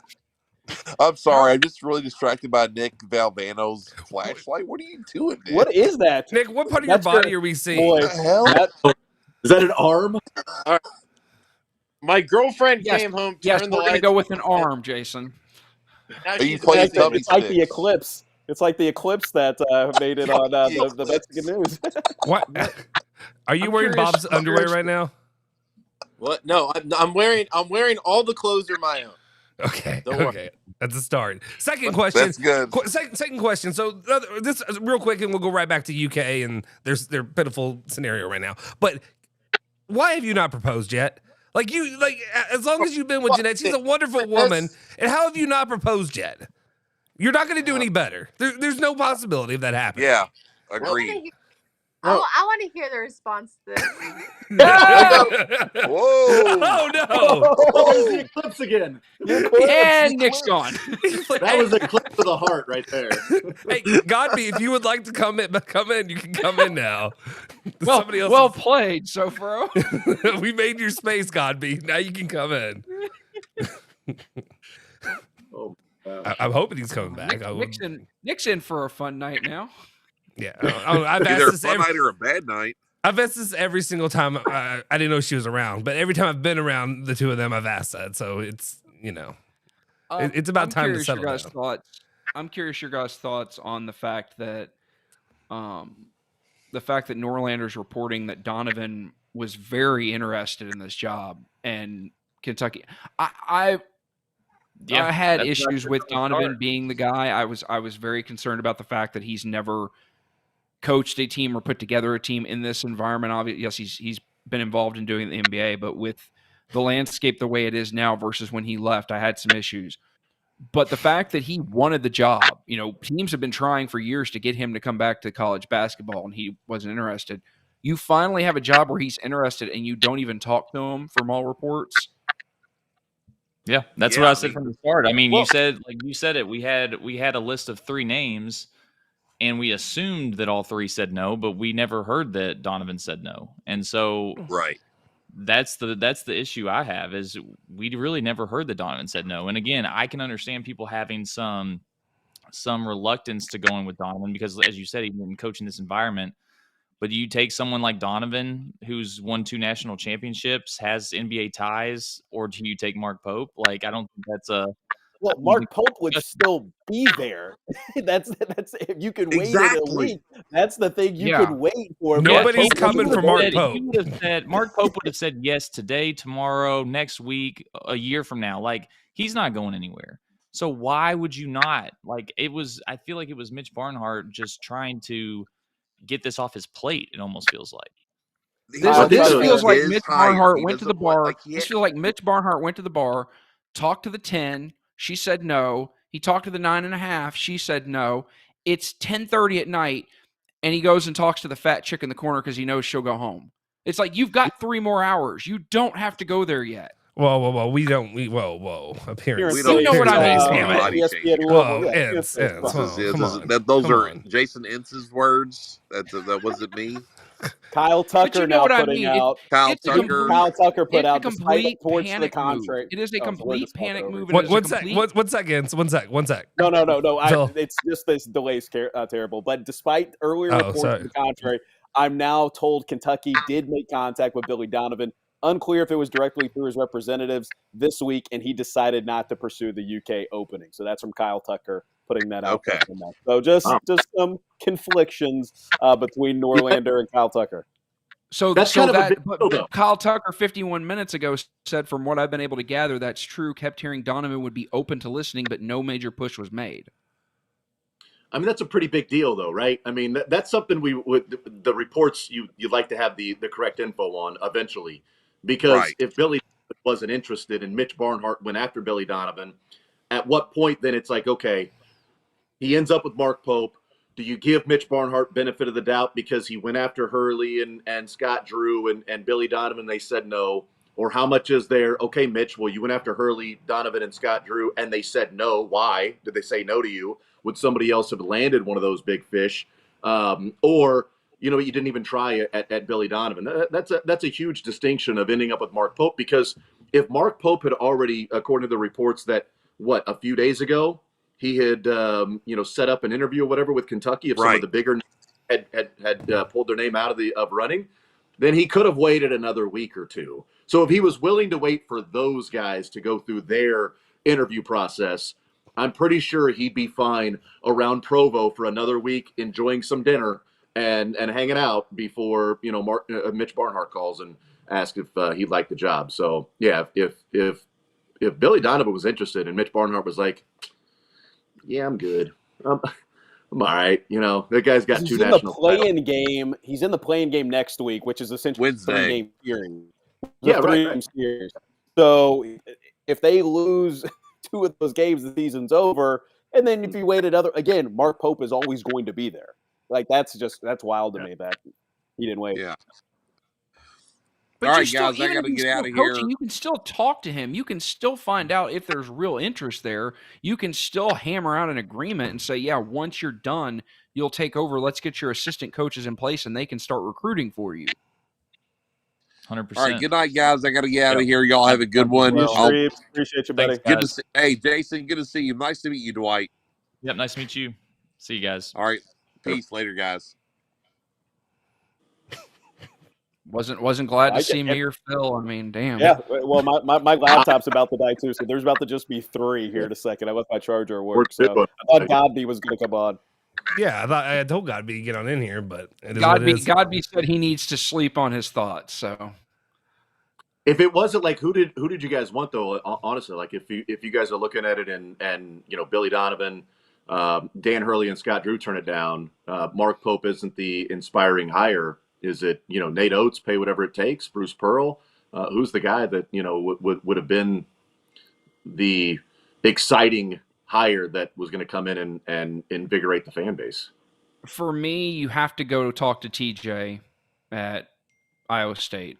I know there's a buyout there, but it's no bigger best friends than with Nate. the AD, and his wife's like Iowa State royalty there, apparently, is what. Again, you still got to talk to him. You got to at least make the effort. But that's Mitch. He doesn't want to take that risk of being told no again. And then you go to Tommy Lloyd. Does TJ Otzelberger know that they also make medium shirts in Kentucky, so he could wear that in blue?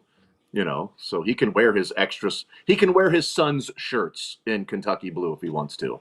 No, I like Otzelberger a lot. I just what I like about Otzelberger is that when he was at before he was at Iowa State, is that he had an offensive team and he got up and down the floor and ran. And then at Iowa State, he's more of a defensive guy that he's adjusted to his personnel. But Phil's right. I mean, it'll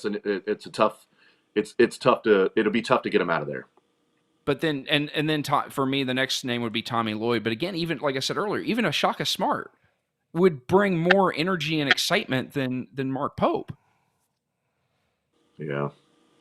Yeah, I don't think Shaka was going to. I mean, I know it's Kentucky, but I think Mitch runs into the conundrum of how many people do you go to where, I mean, you eventually would arrive at Mark Pope on that 7th or 8th person, but it just feels way too premature to just arrive on him now.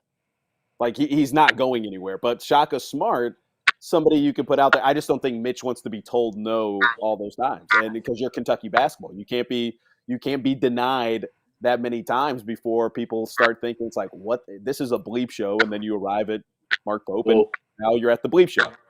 And this goes back to what I said earlier of, I feel like most athletic directors, they've got a list of 5 to 10 guys in their desk at all times.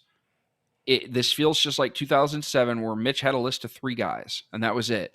And if those 3 said no, he didn't know where to go, because if he has that list, he's working back channels to talk to these types of guys, not publicly, not having them go to press conferences and say, oh, by the way, somebody said, UK, I don't want that job. And to where you've got to do the whole thing of having Keith Farmer come out and say, well, we didn't actually offer him. So you talk to those guys through back channels, you find out who's interested, and then you make your search. He didn't have anything after Scott Drew. He put everything in that basket. He thought it was a done deal. Well, I think he probably had something after Scott Drew because Mark Pope had, talked about it. If you guys turn it down, then, maybe that's what you're talking about. He didn't have anything that was of it. He didn't have anything that would be of a risk to him. Yeah. But he had Scott Drew, and then we've got Mark Pope on the back burner, so he's going to take the job. We know that that's the safe hire. We're not going to keep getting turned down. Mark Pope will take the job. We're going to go after Scott Drew. The issue, I think, also is, we're seeing in college basketball that, forever it was when Shaka Smart going to leave VCU, and finally Texas, got VCU. It was when's Greg Marshall going to leave Wichita State, and finally Greg Marshall got himself out of Wichita State. But coaches are paid so much money now, and there's a comfort factor that goes into, how much money they make and where they're at. Scott Drew's whole family is comfortable in Waco. Shaka Smart tried the big college thing at Texas and he failed at Marquette, and it's like, okay, I like it. I'm here. This is a good spot for me. Back in the day, it was It doesn't matter where you're at. Kentucky's offering, Kentucky's hiring. I'm going to Kentucky. I'm taking the Kentucky job. Sorry, this is just simply what I'm going to do. This is life.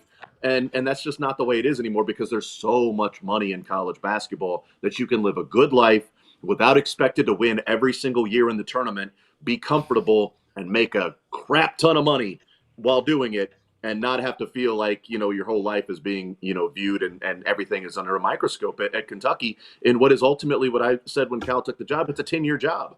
Like, it's tough for a coach to take the job and be there longer than 10 years. It's just that difficult of a job. And I think coaches now can enjoy their lives and their money and their family without feeling like every single second they better be winning against everybody else in the country and most definitely the team down the road. Look who showed up. Man, look at him, the therapy dog. How you guys been? Go ahead. Let's let him off the leash. Let's go. All right. First of all, reacted to Jason. Which, by the way, hi Jason. It's been a while. Good to see your face. But look, first of all, yes, I think we've seen a landscape here. You can't just money with people. We've seen that even though Louisville didn't have the financials that Kentucky had, they couldn't go out and get Scott Drew or even a Dusty May type of deal. Kentucky obviously swung and missed on a couple of guys, didn't go after a couple other guys. It seems like whether that be the Billy Donovan stuff you guys were talking about earlier, if they seriously went after Nate Oates or not, which if they did not, that is a complete failure on Mitch Barnhart's part. I would argue and everything like that. And the fact that you can win from different places. Now, I get UConn's won the last 2 titles, but you can win from a place like Alabama or Auburn or Baylor, places like that to where it's a lot easier to get those resources. Oh, what was that? I said Texas Tech played for a national title a few years ago. Exactly. I mean, for the national title last year. Yeah. Well, I mean, we're in an era now with the deeper talent pool with the COVID year, which that goes away next year. So we'll see how much that changes, but it'll still have the transfer portal. We'll still have NIL. You don't see the type of, I get it, Duke has a super class coming in next year, but you don't see as much of everyone conglomerating around just like Duke, Kentucky, Carolina, Kansas. Talent is spread out a lot more in college basketball than it used to be because people realize they can win anywhere, and there's a lot more good players than there used to be too. The talent pool is deeper than what it was 20, 30 years ago, which helps out programs. And the fact that, the SEC, Cal Tucker had the piece on in The Athletic a couple weeks ago where he talked about the SEC committing to basketball. More schools are committing money to basketball than didn't used to. Alabama actually cares about basketball now to a certain degree. That's insanity. No one ever thought that would happen. Auburn and Bruce Pearl, same deal. They have incredible crowds out there for basketball games now to where we're seeing that it's harder now to just do the classic money whip. So I agree with you there. The other thing is you guys have been talking about Billy Donovan a lot. I'm very much in a wait-and-see mode on Mark Pope. I think to me, most of the reaction, the hilarity today comes out of, them saying they're going for Scott Drew, they're going for Danny Hurley, they're going for Billy Donovan, all these big names, and you end up with Mark Pope. But as far as the actual basketball goes, he is a pretty good coach. We'll see how it works out. But for me, I would honestly, and I don't want this to come out saying, like, I think Mark Pope is as good as, like, a Scott Drew or Danny Hurley. There's no way that's true. I would honestly probably rather in 2024 have Mark Pope than Billy Donovan coaching college basketball. And that's because of the fact that we haven't seen Billy Donovan use the transfer portal. And from everything we've seen, Billy Donovan wants nothing to do with the modern style of how you have to coach college basketball, to where you got to deal with the donors, you got to deal with the portal, you got to babysit recruits, you got to do all these things outside of just coaching basketball. And I'm not sure Billy Donovan, really wants to do that. In fact, I've quoted this a million times at this point, but Mark Lieberman on the podcast, someone who actually knows Billy Donovan through Petito, gave me the direct quote of Billy telling him, if a player fucks up, the GM gets to deal with that in the NBA. It's not my problem. And I thoroughly enjoy that. Combined with the fact that, he gets an actual offseason in the NBA. You can actually focus on basketball in the NBA. I know I've just been going on for 5 minutes. I'm sorry. I'll shut up here in a second. Yeah, there's a terrific comment we're all laughing at. I know. It's incredible. I see it. Who do you think I learned it from? I grew up listening to Jason Anderson. Why do you think I'm like... To be fair, you're long-winded with your answers. He's long-winded with his questions. So, but But this is a long way of me saying I think I'd rather have Mark Pope than Billy Donovan. I just don't really. I get it. He won the 2 titles and all that stuff, but I don't think the game and the college game's in a place right now where he'd thrive. What are the optics, before my laptop dies, of what it looks like with John Calipari, a Hall of Fame coach, regardless of, I know his tournament success, but Tom Izzo, and coaches defend coaches. We all know that. But still the optics of how things went south with a coach that won a national championship, what he's done for the program and enhancing it with the NBA players, which I know Kentucky fans don't want to hear, but made it a cool program, and it hasn't been what it's been in the past.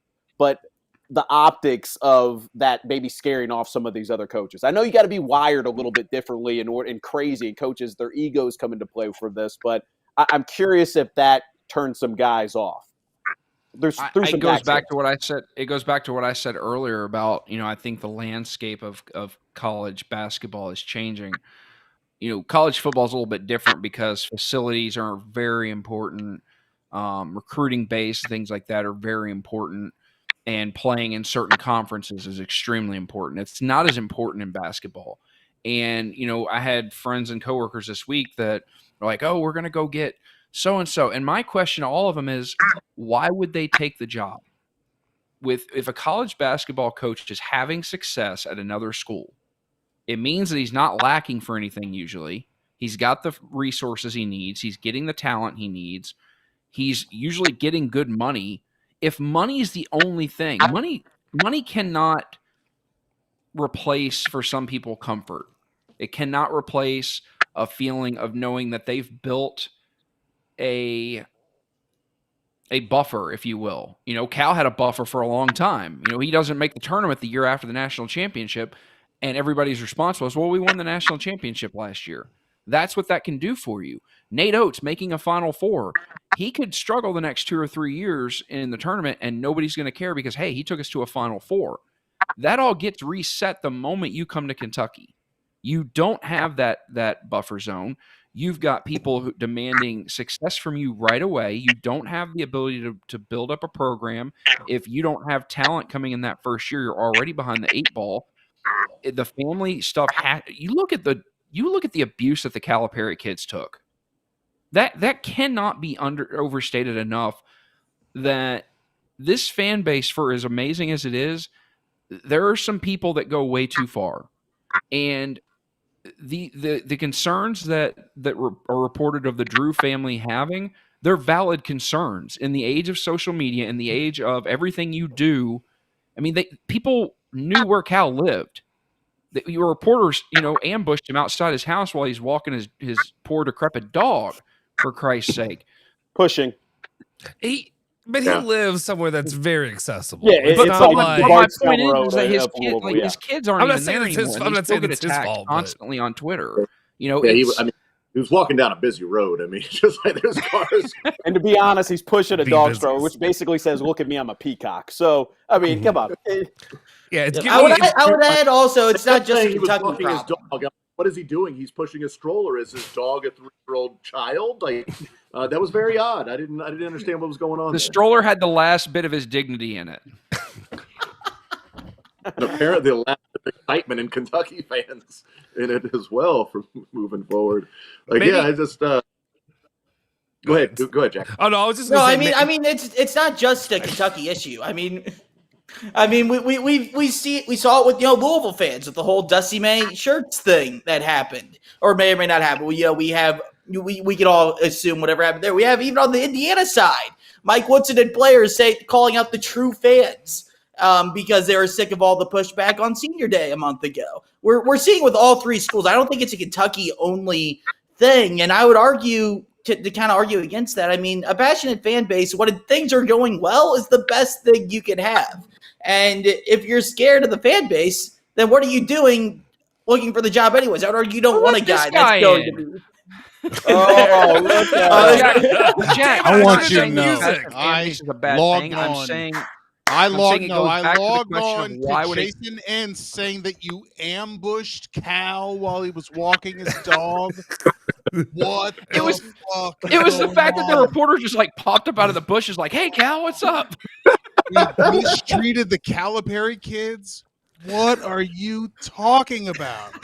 I'm not saying they mistreated them. I'm saying they gave them, like, they took some of the tweets that they got, but it goes back to the point of, again, if I'm a Dan Hurley, if I'm a Scott Drew, other than the money, if I'm having success at one of those schools, what's the pull other than just the Kentucky brand name to make a coach want to leave somewhere where he's having success and he's been for a long time?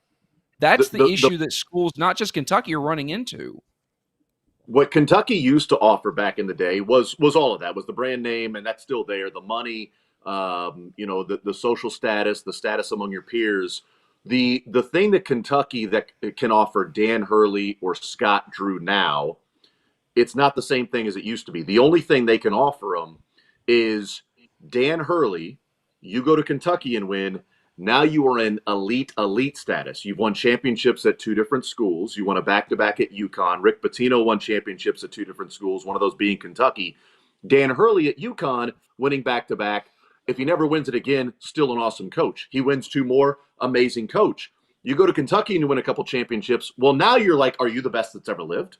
Are you the greatest coach ever? Because you did it at UConn. You did it at Kentucky. You weren't just a coach that had an amazing run. John Wooden and UCLA getting 10 championships in 12 years. That's unbelievable. Okay, yeah, Kevin Ali ran into a championship at UConn. Maybe UConn's a big part of that. Yeah, okay, you know what, Dan, you won back-to-back 10 years later. Have you even won a game in the tournament? Who knows? That to me is the real only draw, to a degree from where it used to be, where it was money and status, and now you can win a national championship at Kentucky. Back in the day, it's like, I can't win a national championship at these other places, but I can at Kentucky. Well, you can win a national title at Baylor. You can win a national title, 6 of them at UConn, since Rick Pitino was the coach at UK. Since Mark Pope was a basketball player for Kentucky, UConn's won 6 national championships on the basketball side. It's different. To me, that's the main thing. If you're a coach that's won a national title and you take the Kentucky job, it's just to be viewed in an upper echelon of coaches if you also succeed there. Hey, can I just say, like, this is a perfectly normal hire. This is a perfectly fine hire. It's only funny because y'all were dicks about it. It's only funny because of all of your Pat Kelsey tweets, right? Like, this is exactly, and it's very funny to say it that way, but this is exactly who everyone's hiring right now. Anyone that has any kind of a big job, people aren't moving anything close to laterally unless they're getting away. No one's doing that to get to anywhere. So if you hadn't been such putzes about the Pat Kelsey surge or Duke and North Carolina, whoever else, like, this would just be like, welcome to the club. But we know you don't want to be here. The rest of us understand it. Come on in, the water's warm. How much better is it that it's like 2 weeks ago? It's literally just 2 weeks. It's not like we had to wait an entire year or 2 or 3 down the line and then this happens. It's literally a span of weeks, and UK is being humble, or UK fans are being humbled a little bit to realize. Ennis and I looked at each other when I was in the office, and we just go, Mark Pope, and he looked back at me and goes, Mark Pope, and we just started grinning at each other. By the way, it's dying. I got to get out of here. Blankenbaker put this out here. Mitch Barnhart's email and phone numbers have been plastered on Cats Illustrated. This is UK's January 6th. Listeners, texters, I need People's reading the insurrection. I need an AI rendering of Strebel on an eagle, a horse like Mel Gibson in The Patriot. Just go into the craft center or something like that. I need that. Have a good night, boys. Appreciate it. I want to see Strebel dressed like the Q shaman guy. Like, I want him leading the charge. Oh, it'd be glorious. I don't know. It just makes me happy. Also, the one thing, can we get future bets or anything like that right now on? Because this is what I felt very confident in, and today just kind of like fortified it for me. UConn's going to reach 9 titles before Kentucky. Like, It's going to happen.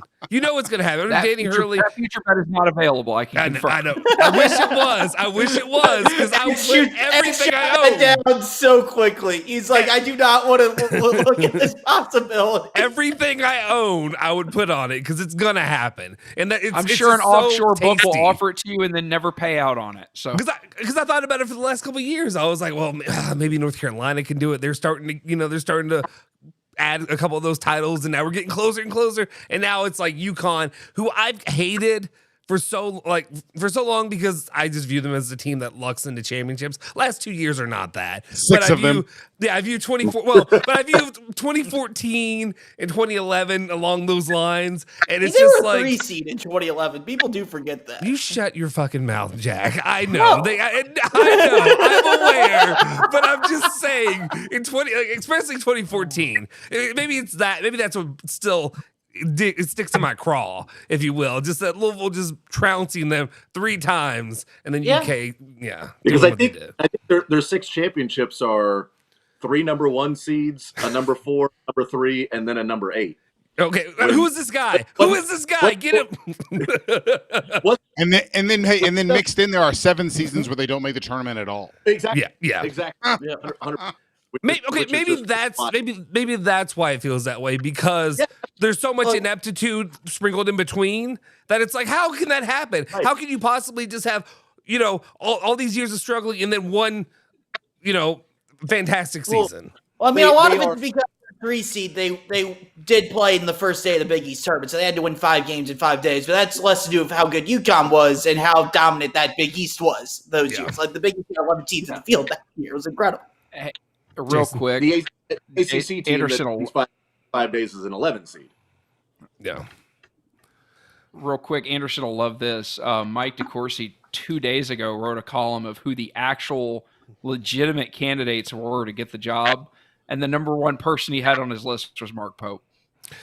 I mean, and I think that's also because, like, Mike DeCourcy, what Mark said is like, well, this is kind of how it happens. This is sort of how college basketball is today. It's not the way that it used to be, back in the day. And like UConn is like the opposite Tom Izzo and Michigan State.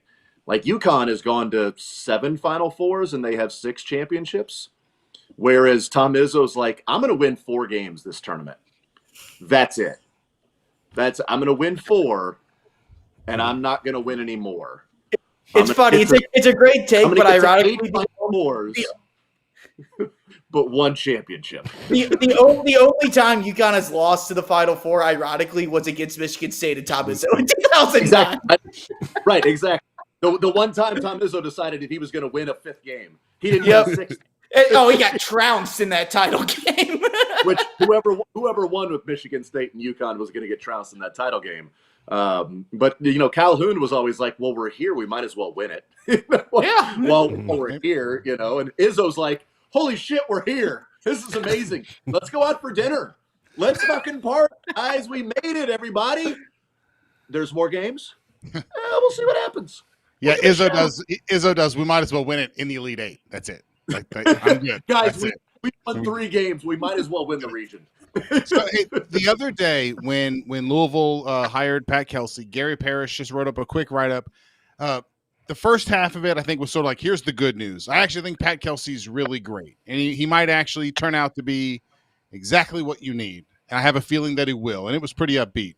And then the second half was sort of but let's not miss the fact that just a few years ago when Louisville needed a coach, they were able to get Chris Mack to leave the number 1 overall seed and his alma mater and come to you. And now, this many years later, you've missed out on a couple guys and you had to hire the coach from College of Charleston.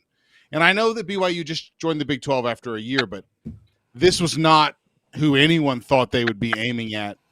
And then I think they went to a tier of candidates lower than anyone thought they'd be at this point, just a couple of days into this.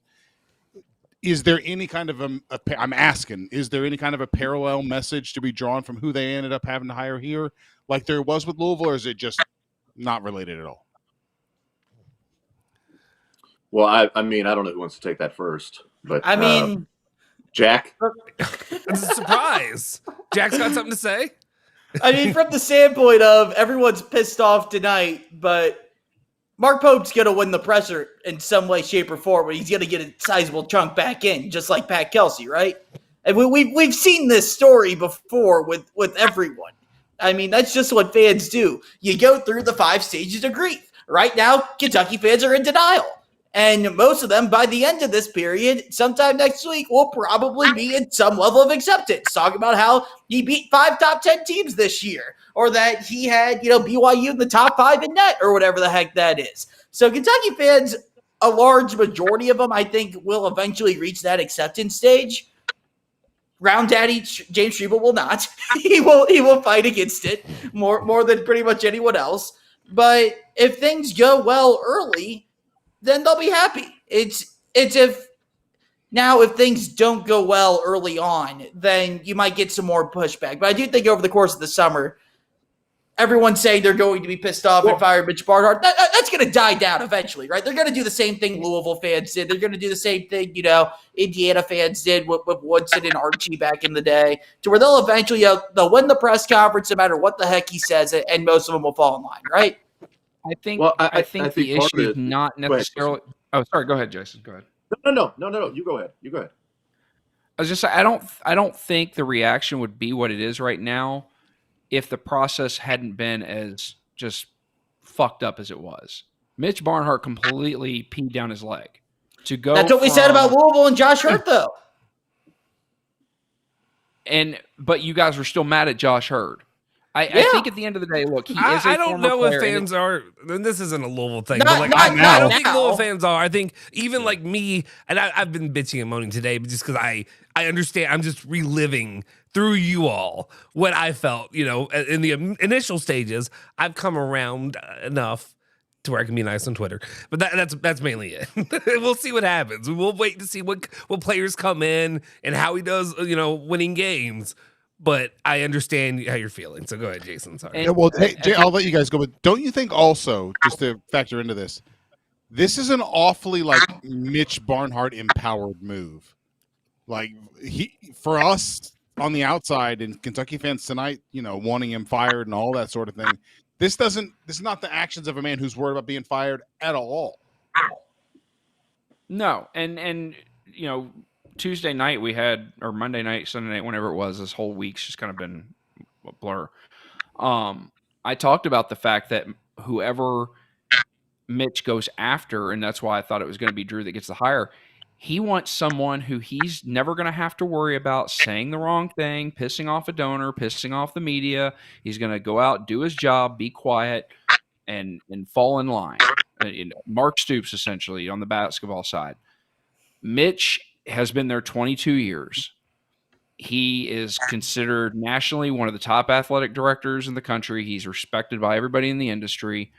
The donors fall in line with him. He aligns with a lot of their values, with a lot of their ideals. He's not going to rock the boat with anybody. This is what annoys, I think, a lot of UK fans, is that we knew this was coming. That's, at the end of the day, for me, that's what pisses me off the most about this, is that I knew it was coming. I knew it was coming as soon as Scott Drew said no. I knew that we were going to go with milquetoast, generic, safe hire. It'll get us in the tournament. We might make a Sweet 16 once in a while. The very same things that UK fans 15 years ago got pissed off at Tubby Smith about. Welcome and it's to exactly Kentucky. what we're going to have now, because he didn't want to take a risk. He has been gun shy ever since he hired Gillespie. It's the reason why every time Mark Stoops or John Calipari so much as glanced at somebody that walked by, he threw them a new contract, because he didn't want to have to make a decision that could go bad for him. It's the reason why he's stuck with coaches in the women's basketball program, in the baseball program, that were failing, and everybody under the sun could see that they were failing, but he's always, I got to give him more time. I need to give him more time, until it was to the point where he couldn't anymore. He wants things to be a smooth ship, and he doesn't want to have to make decisions that could backfire on him. Well, I think to a degree, Scott Drew, did that backfire on him? I mean, he took a risk. He tried to get Scott Drew. That was public. People know that he went after Scott Drew. People know that Mark Pope is not the first choice for Kentucky. People know that Pat Kelsey was not the first choice for Louisville. And I think what we're seeing is that certain programs, it's a lot like recruiting. So it's always like, okay, Kentucky, like Missouri calls a 5-star kid and Kentucky calls a 5-star kid. The kid's definitely answering Kentucky's phone call. Louisville calls. The kid's answering Louisville's phone call. Depending on the coach at Missouri, they may answer that call, right? But they're definitely answering the call of the other programs. And I think with coaches, what we're seeing with Louisville and Kentucky and some others is that the program can get the coach to answer the phone. They'll listen to you. They'll talk to you. You might be in the same neighborhood of coaches to where, hey, Scott Drew, he's actually entertaining whether he's going to take the Kentucky job. You know what Scott Drew wasn't? Entertaining the Arkansas job, right? He's going to stay at Baylor. So Kentucky, like it didn't even get this far down the road with Louisville with Scott Drew. But he's entertaining those jobs because they're of that level. But to Mark's point in the question, I think if there's a theme or something to take away from this is that, more and more the programs are all swimming in the same pool of the new college basketball that you can try to get that coach from the spot that he's at, that he's successful and he's proven and he's making a lot of money. But the program can only go so far, and that's to get the phone call. That's to get the conversation. But in today's day and age, who's leaving? Who's going to a different place? Who's going to Shaka Smart left VCU, went to Texas and failed. Now he's back at Marquette. I'm good. My water has found its level at Marquette. Musselman left for USC. Andy Enfield left for SMU. Like, who's leaving an established program that's really good and you've shown you can have success to go and coach another program and show you can have success there? The one that comes to mind is that Chris Beard played for a national title at Texas Tech and then took the Texas job, his alma mater. If Texas wasn't his alma mater, does he take the Texas job? I don't know. I think he'd be dumb not to, because I do think there are extra resources at Texas, and it's not Kentucky to where if you're not winning at Texas, oh, well, win spring football, win as the baseball team getting ready to play in the Big 12 tournament, now SEC for, the College World Series and everything. It's a little different where, Kentucky and Louisville and those programs can get coaches to answer the call, but are they getting coaches to take the job where we've seen coaches of the past would jump at the opportunity to do that? All right, Scott Drew, like, what world are we living in that Scott Drew took over a program that had a half death penalty? They couldn't play non-conference games. And 20 years later, he's like, no, thanks, Kentucky, I'm good. Like, we are in an era of college basketball where there's so much money that, like Jack said, you can't just money whip. You can't just write a check and go, here, come to this spot. And they go, yeah, that's awesome. That money's great, but I'm making a lot of money here. That to me is the theme, is that when you're firing a coach and it's like, you know what, anybody but him, understand that the anybody might be Mark Pope. The anybody but him is like, get Cal the hell out of there, because Dan Hurley's going to be the next head coach. Because Scott Drew, because anything, Cal's got to go. Okay, well, Cal's got to go. It's Mark Pope. Whoa. This is Kentucky. Hold on. We're not going to settle for Mark Pope. And the response should be moving forward is, whoa. This is college basketball. So it's not the same waters that we've been swimming in for decades of the name on the front of the jersey is going to attract the best coaches out there that are not winning a national title right now. Nate Oates is staying at Alabama. I mean, come on. And the seats are filled. Every game at Alabama, the seats are filled to pack. I was at an Alabama-Florida game. That was a top 25 game in late February. That was about 40% full. But I will say this: there are nights where the seat is filled and it's not Anthony Grant. but I'll say this: Nate Oates is a top 5 paid basketball coach at Alabama. Right. That's the thing. And I know the comments are put up there. Who would your obvious number one choice be?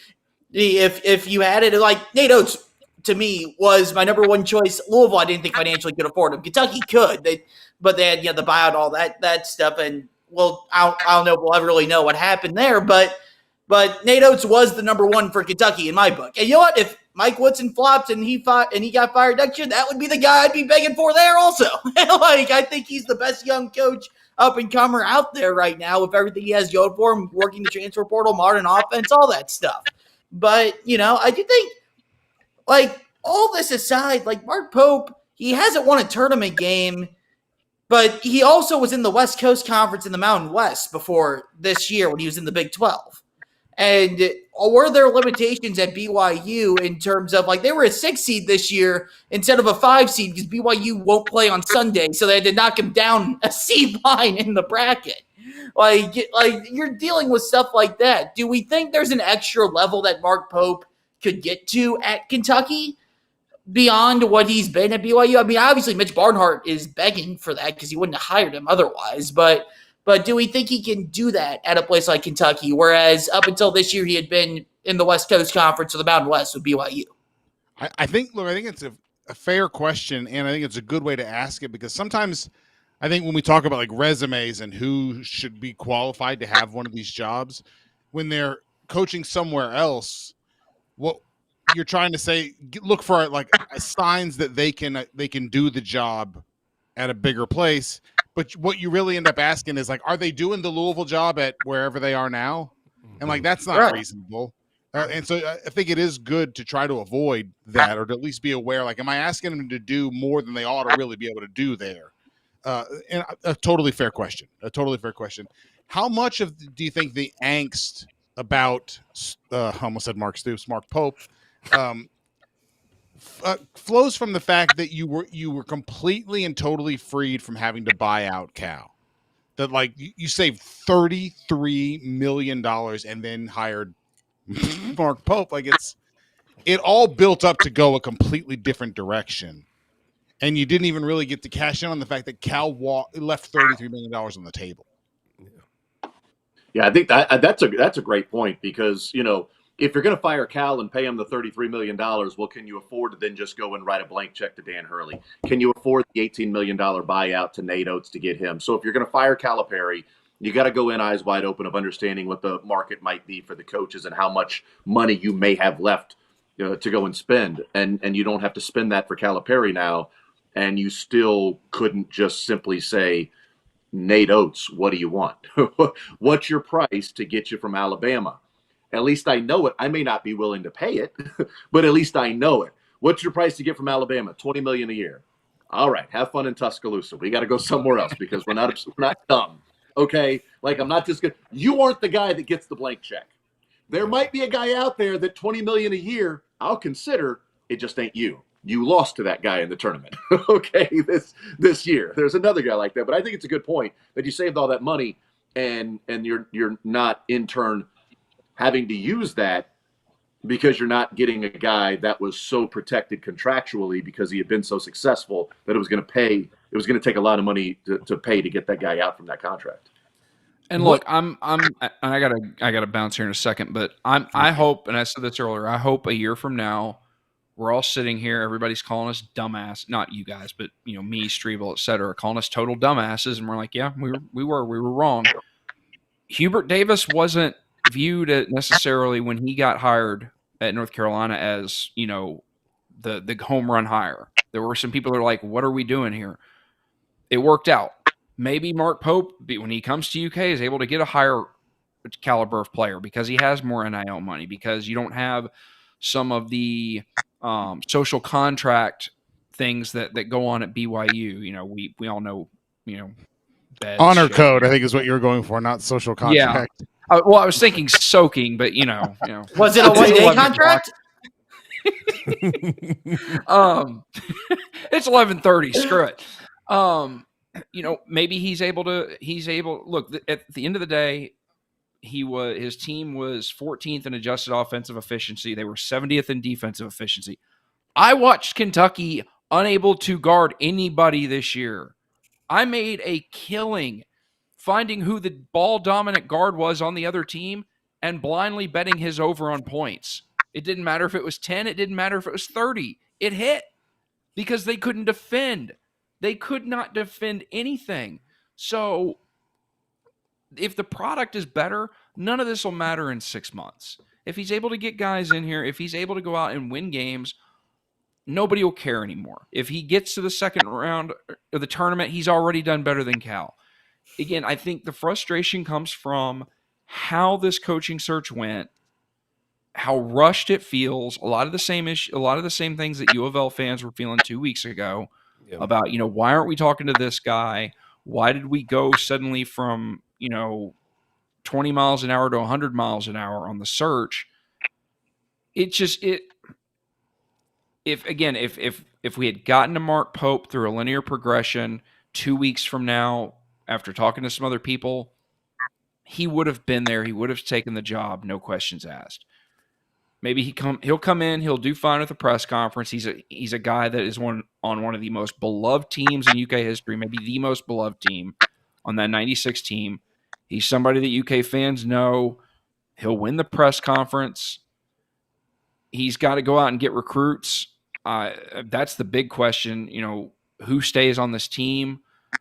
Who are the people saying Reed Shepherd just because he was Jeff Shepherd's roommate? Come on, it's not happening.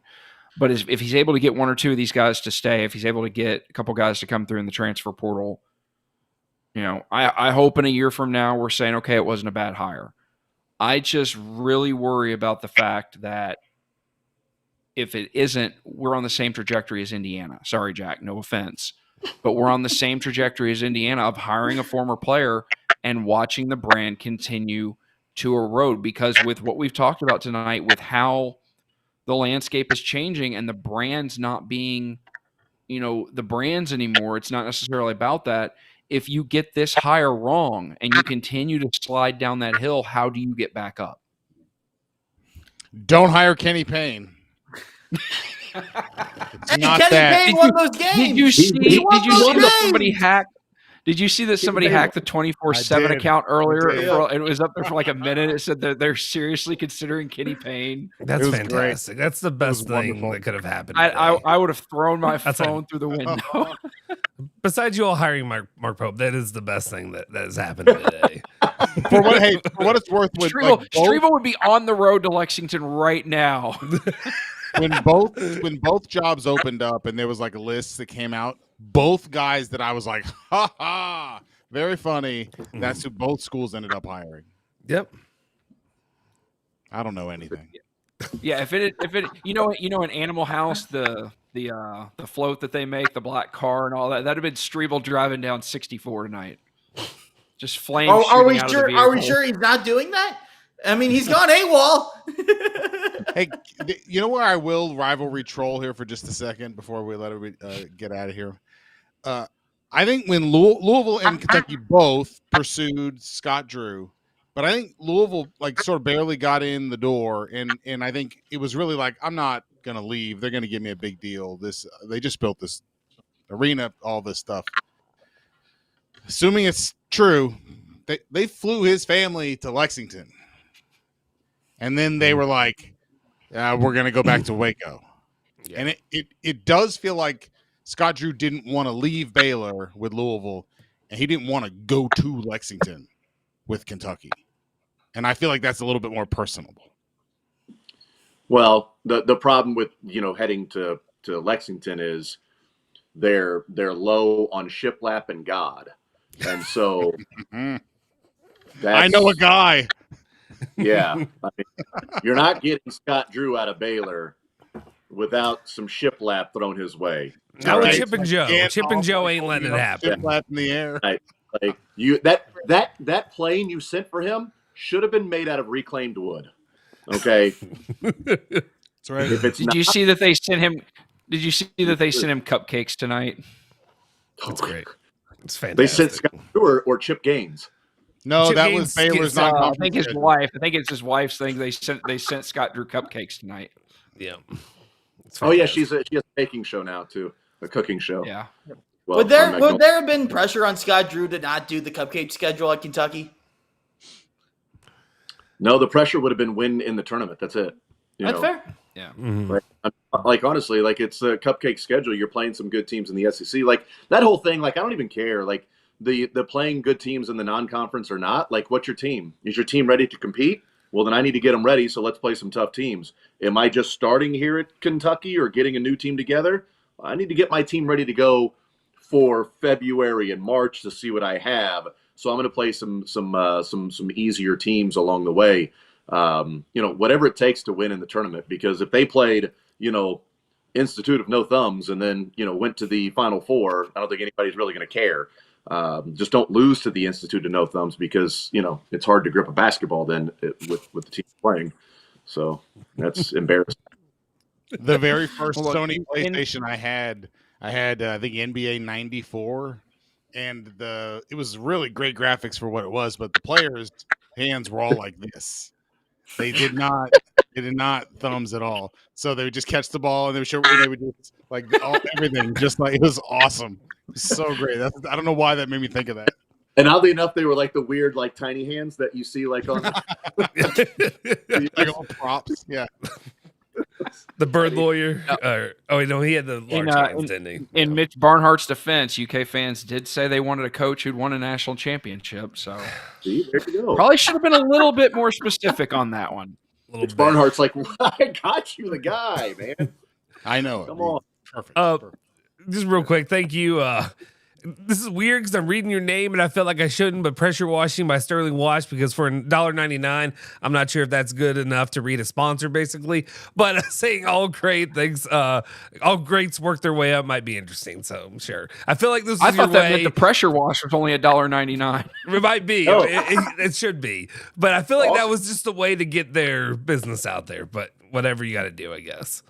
There you go. Also, right now, if you haven't, we have 4,000 people in here. Hit the freaking like button. Go to YouTube. Stop with the Twitter shit. I get it. Twitter's great. This is a way for me to lure you people over to the YouTube channel. Come on over to the YouTube channel. Get comfortable over there. Hit the like button. Hit the freaking subscribe button, because we're going to have stuff like this. Who knows how many coaching searches we'll have with hires like Mark Pope. And before you guys go, I one quick question, and then a serious question though for everybody just to weigh in. Next 5 years, what program's more successful, Arkansas or Kentucky? Kentucky. I say Kentucky too, but I'm just wondering what other people's initial reaction is. I also say Arkansas. Screw you guys. Hell no. Yeah, John I'm going Calipari Arkansas. yesterday. Yeah, John Calipari looked like a man reporting for prison. I He think looked he's like a man reporting for prison. I think he's Brad upset. But Calipari looked like a man who'd just been told he was going to boarding school when he was on spring break. Hey, Ellen that looked was like she earned was and looking not for given, divorce though. order. Dude, was it Josh Black that tweeted out the video when Cal and Brad were walking in of My Cousin Vinny when they would walk into the hotel? The two of them. It's like, oh god, that's so good, man. It's so good. No, I'm going Arkansas. I'm totally going Arkansas. There's no way Mark Poop is not ready for this. It's Arkansas. And it's what's fine. the old quote go? He's not built for this. My favorite part of this whole thing was my favorite part of this whole thing was the Arkansas fans talking shit to UK fans about how their program had been better than ours the last couple of years. That was so good. And somebody just tweets out the I'm not owned drill tweet. I mean, and it's fine. Like yesterday, UK fans got to kind of get it off a little bit with Calipari looking sad. But I think right now, if there was a camera on a lot of UK fans, they'd be looking the same way Calipari looked yesterday. And it's the same, like I said, it's the same thing.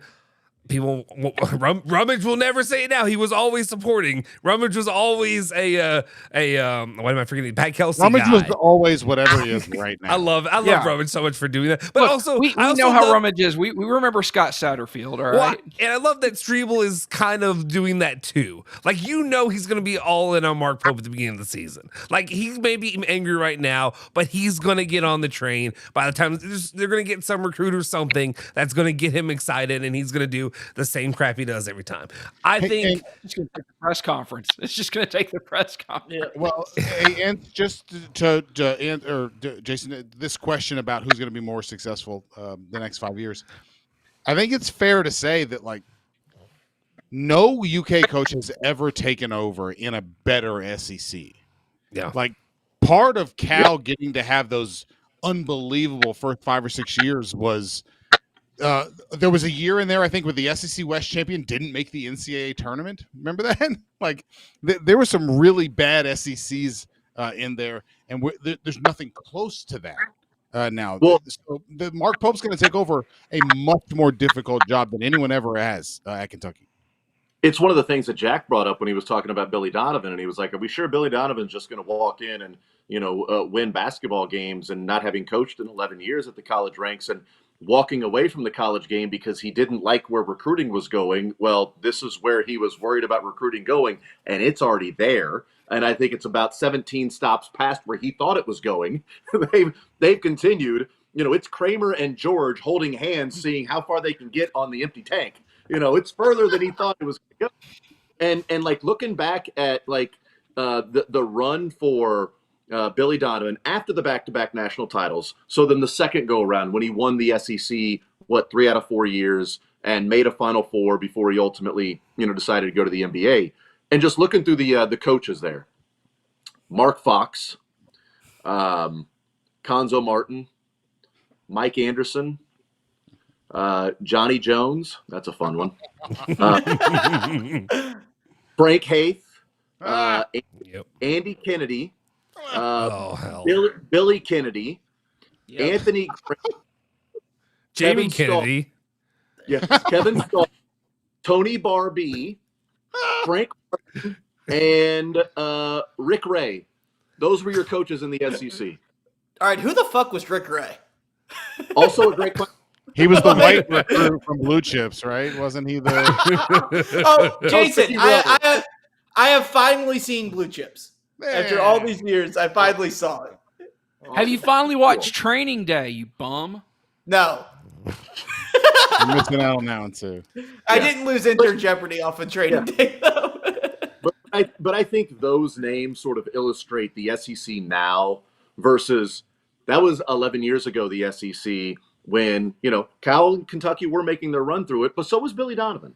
Okay, so Billy Donovan was also winning that conference against those coaches where we were arguing whether or not Johnny Jones and Mark Fox were good coaches. Like, that was a real argument that was happening on the radio. I remember I was there. I feel like history's on so my were side. we for 37 minutes, Jason. I feel like history's on my side on that one. I'm just saying. But to Mark's point and Jack's point, like, it's a completely different world that everybody's living in. And the SEC has finally decided, hey, what if we spent money on this basketball thing and not just viewed it as a way to pass time before spring football? I remember when John Jones was at LSU and they had, I think it was a game against Kentucky. They were tied late, and LSU had the ball for the last shot, called a timeout, and then just did not get a shot off. And I remember saying, like, what do they do in timeouts? Just pray? Like, what was that? I want to say that's when they had Ben Simmons on the team, too. I think you're right. So that's where Cal learned it. I learned it from watching you. Jason, $4.99. Josh Howard's asking for a Tiny Tim. No, please, may we have just a little bit of coach, please? I just want somebody who won a championship before, please. Just one time. Why can't Kentucky have anything nice? Why? Why God has thou forsaken me? What's the media member think about this? Oh my God. I don't know. That media member's pissed right now because he's got to write a story on a deadline. All right. Because that's fucking hard. If you've never tapped away on a keyboard with time running out, I have no idea how anybody else could do their job. I mean, 4 hours a day on the radio, whatever. But have you typed a game story about what you just watched happening while inserting a coach's quote in there while the clock is running out? That's fucking hard, man. I don't know how anybody is able to do it. So, yeah, I understand why that guy was a dick to that little kid. So, thanks for the $1.99 again. I'm not reading it. Thank you for the $1.99. We're not doing this, but whatever. It's fine. Thank you. Do we all agree that I hope one of his wives says no was the tweet of everything? I mean, God. Holy fuck. Yeah, that was it's just perfect. I mean, he is a member. So. Well, the best part is Mitch knows he's not going to have anybody asking him for alcohol sales anytime soon from the coaching staff. So by the way, Mark Pope at the Final Four says hi. Oh my God! Hey, hey, he's already wearing blue too. Mm-hmm. Yeah, I know. I asked him. I said, "Are you going to take the Kentucky job?" He's like, "Don't say shit, but yes." He said, "Really?" Shit? He was like, "That's not allowed." Yeah, I'm full of shit. There you go. It's not true. He owes BYU something. Yeah. That violates what did he call it? The social contract or whatever. Yeah.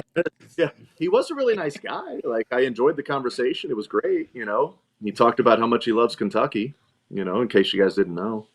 Kentucky fans know. Hey, look, 6 months from now, Kentucky fans can be like, "I wish we had an asshole again." Yep. Yep. Let me ask this. It's going to be. That's why kids aren't playing hard. They don't have somebody kicking them in the ass. Cal would yank his ass out. Remember, Cal would look over, get him out. Now Right. Mark Pope's just all like caring and stuff. The fuck? Cal would have sent that guy to the fucking NBA.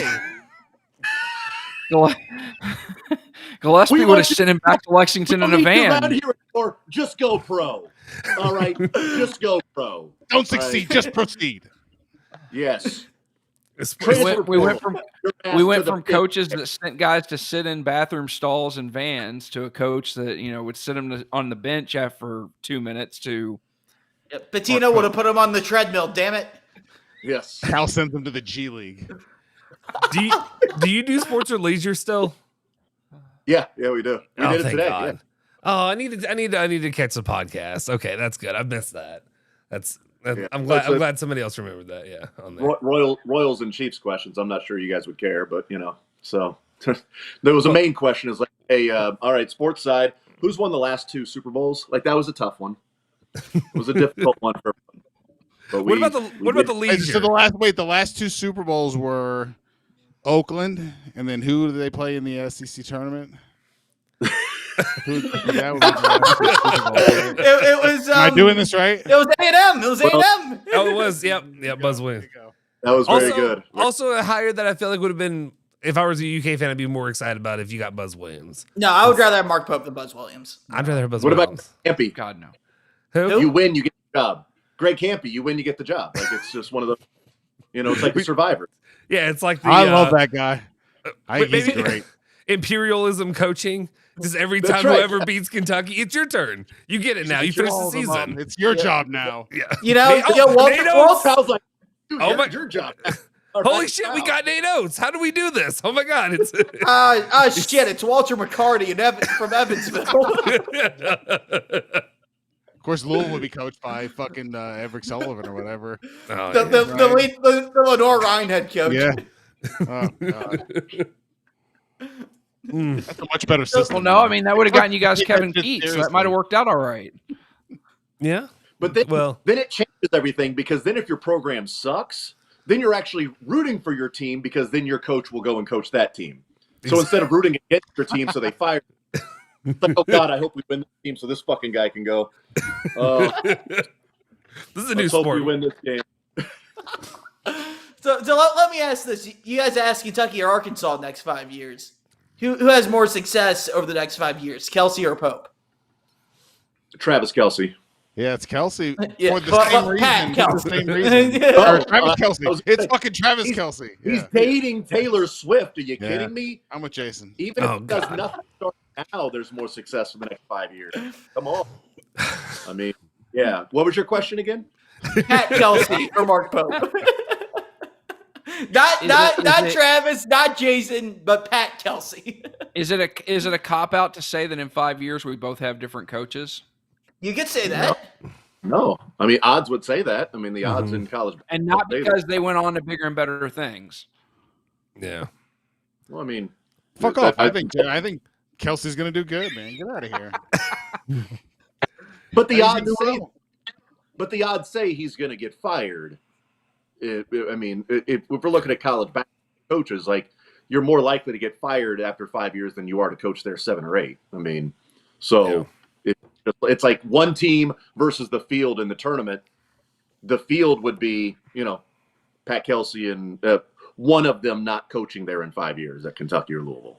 But don't you think it's more likely that Pat Kelsey does way better than Kenny than Mark Pope does anywhere close to as well as Cal has done? Well, if you're looking at from a relative starting point, then Kelsey will have more success than Mark Pope if they're starting from the same even spot. Kelsey will have a better chance of coaching there in 5 years because he's starting from, oh my God, this program is in shambles, and look what Kenny Payne did. And Pat Kelsey gets him out there and actually looks like a collective group on the floor and knows what they're doing. It's like, okay, this guy can coach. That's a nice change. Now, a few years from now, it might be like, all right, well, they aren't doing anything in the tournament. You need to start doing something now. Whereas Mark Pope, you lose in the first round next year. I mean, it's like, see, told you, this fucking guy, he's never won an NCAA tournament game. And you know why? Look, now he's at Kentucky not doing it. It's a good point by Mark and just where the expectations are right now, even though both fan bases have had their frustrations about, how they landed the coach that they currently have. But moving forward, there's a lot more that is going to be expected immediately from Mark Pope than there will be from Pat Kelsey. Well, and I think what will help Mark Pope is, and Rob Doster made a really good point a little bit ago on their Field of 68 podcast. He said Mark Pope is the antithesis of a lot of things that you grew tired of under Calipari. We won't have to worry about our coach not talking to the media during the week anymore. We won't have to worry about him talking down to the fans at every press conference and the basketball Benny shit. And I've got, hey, it's 10:30 on a Tuesday night. We got to get out of here after a 3-minute press conference because we got an early game at 4:00 on Saturday. We're not going to have any of that. We're going to have a coach that will actually, do his job, the little things in the job that Cal didn't want to do the last few years. How much is that worth, though? He may not have success, but a lot of once he's here and we don't have to deal with the shit that we dealt with Cal that drove the wedge between him and the fan base over the last few years, it'll be easier to accept the hire because it'll feel like an actual functional basketball program again. I mean, and I don't believe any of that. I just want you to know that. Like, I know you believe that. I don't believe you heard me for 3 years. Mark Pope ran goes out against 19 and Cal. 11, but he does it every Wednesday press conference. Who gives a shit? No. Yep. I'm talking about this summer. I'm talking about as we get into the summer and we get towards the season. I'm not talking. No, if he's 18 and 11, fuck no. Okay. All right. Like, No, but I'm that's the talking thing, about- though. Like, I'm I've talking fought about Louisville fans accepting on the this also hire. throughout that coaching surge in terms of everyone said, oh, we need a personality, we need a personality, we need a personality. No, you need a dude that's going to sit down and win fucking games. No one gave a shit about Chris Mack not doing pressers or not engaging with people when they were number one in the country and going to be a 4 seed. They only cared about it I did. when they missed. I know you did, Mark, but I got his voter the fan base- registration.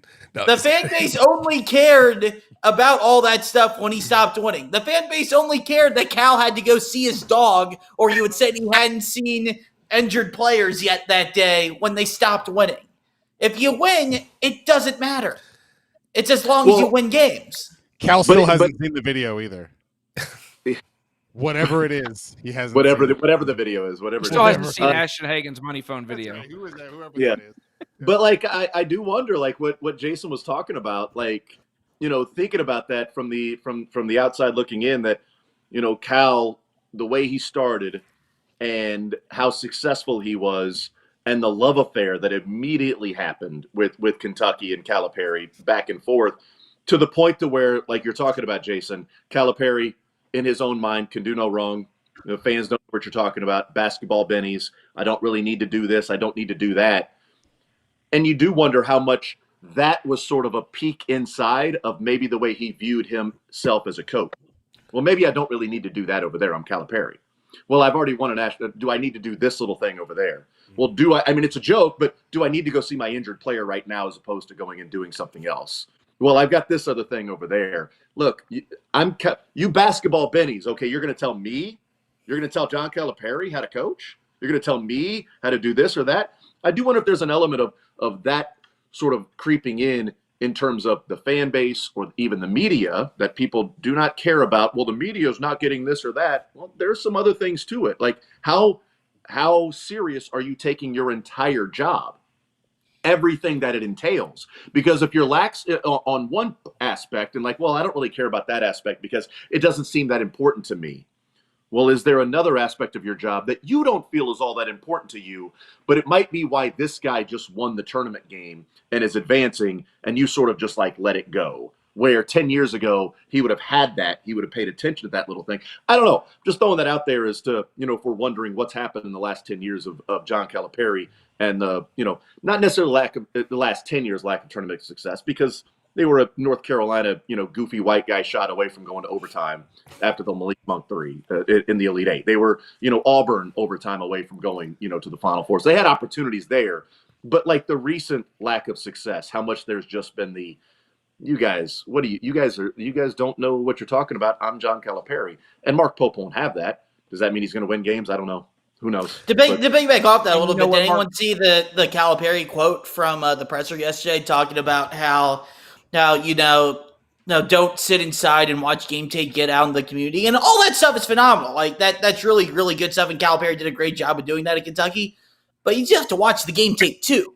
You can't just push that off. And the way the quote sounds, it's like, well, instead of watching game tape, I'm out in the community. I'm like, yeah, you still got to find to watch the game tape too, Cal. You still got to do that. That's how you let a guy hit 10 threes on you in a tournament game, is not watching the game film. Real quick, PW by SW. Just real quick, real quick. PW by SW. Thank you, sneaky son of a bitch. We got tired of Cal's cliches. Thank you. There's your free advertising for a second. Hey, we're not robots. They're not robots, guys. You got to remember that. They don't poop ice cream.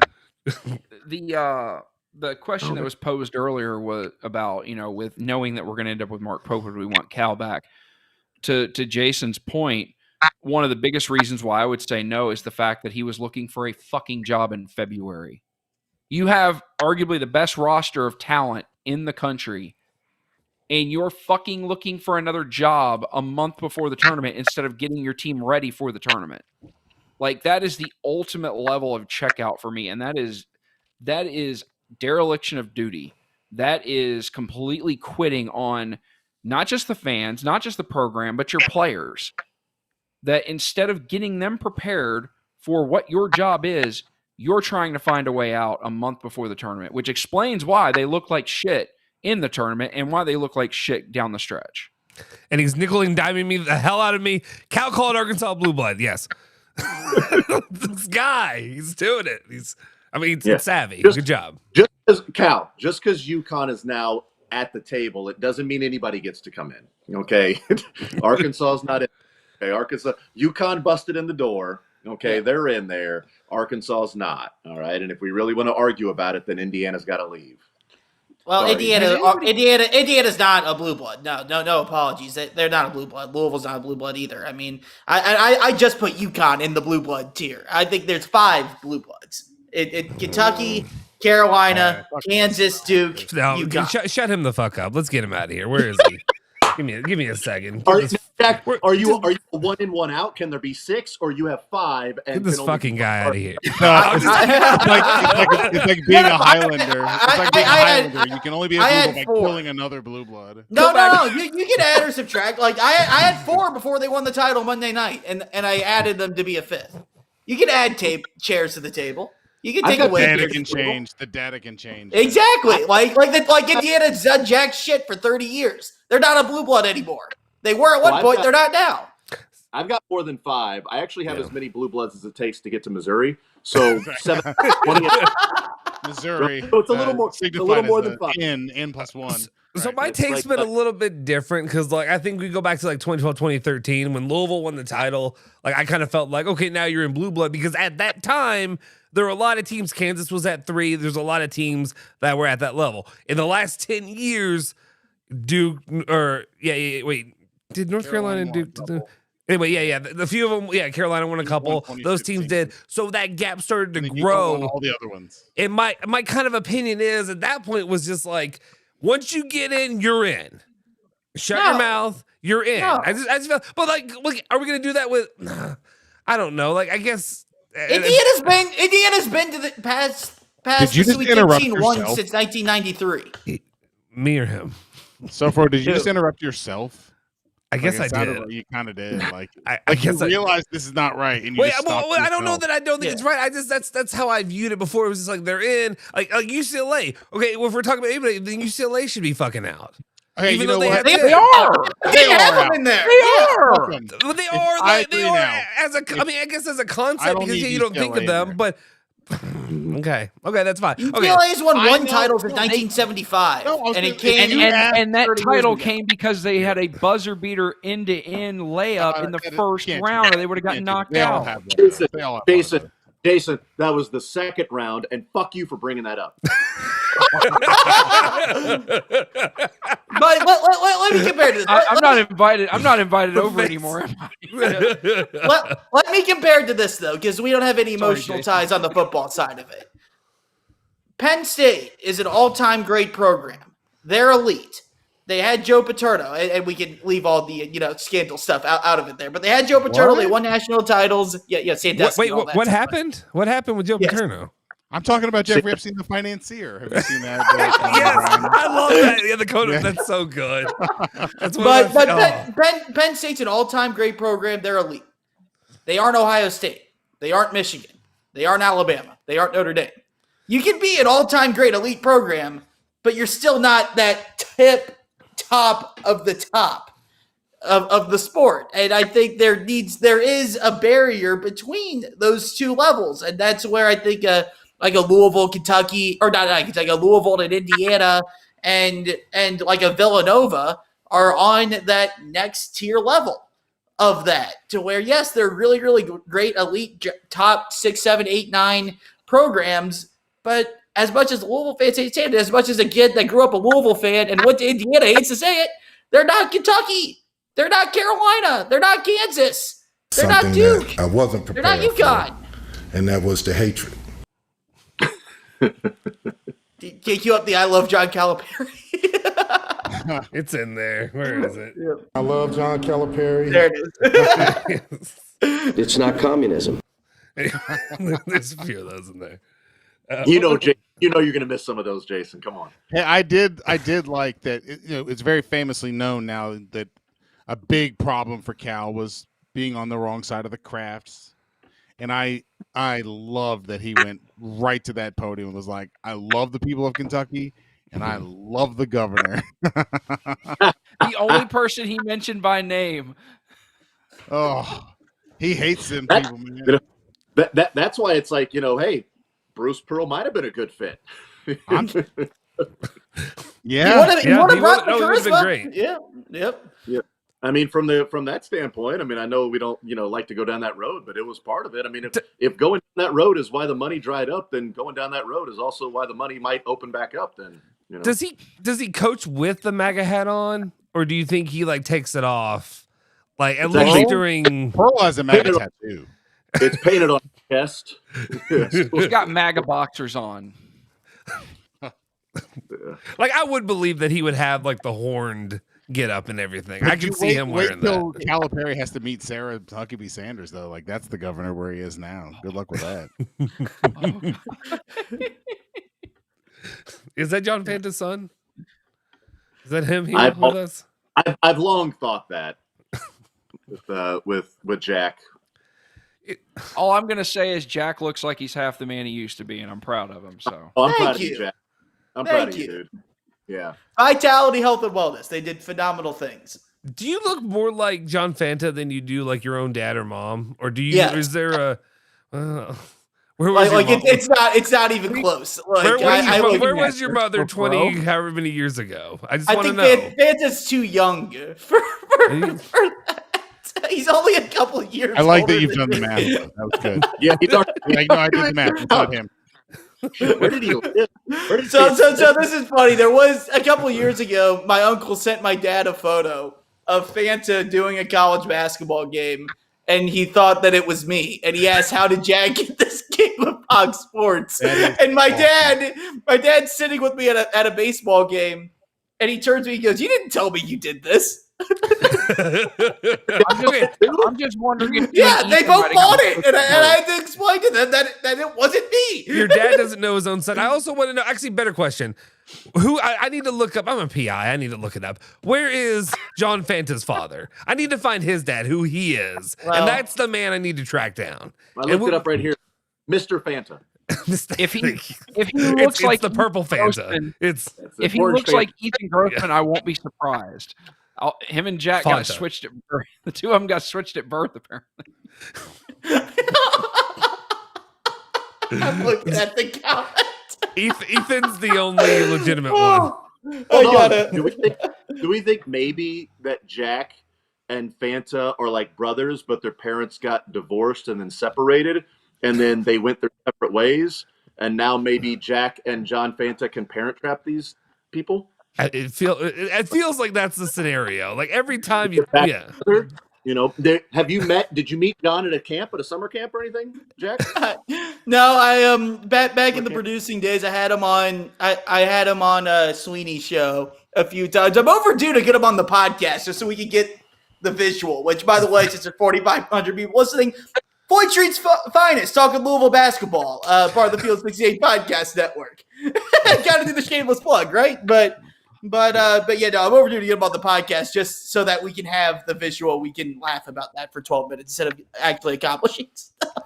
By the way, while you're plugging, once again, subscribe the fucking YouTube channel. Go over there. I'm sorry. I'm heated because normally I just forget to do it. And like you all, there's 4,500 people watching this right now, and I see it going up as I'm talking right now. And please, go to the YouTube channel, support us if you enjoy this, even if you just want to hate on UK or hate on U of L, go subscribe over there. We'll have something else, I'm sure, with Pat Kelsey and fucking Mark Pope that you will have a lot to go at us with. I'm sure there will be something in the next few years.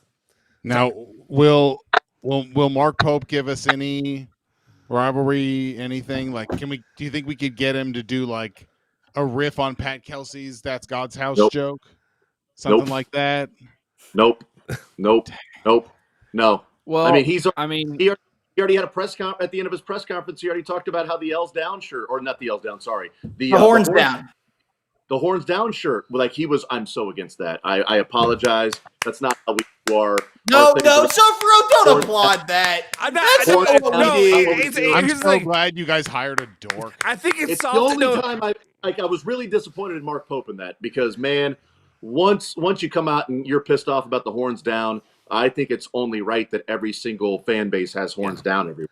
I mean, meanwhile, Pat Kelsey got into a fight with FAU's whole team earlier this year.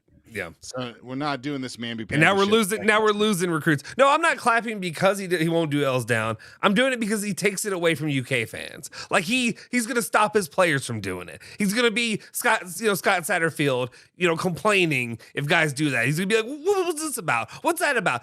I love it. Streeble's done. Streeble's neutered. Yeah, I would offer him advice not to do that.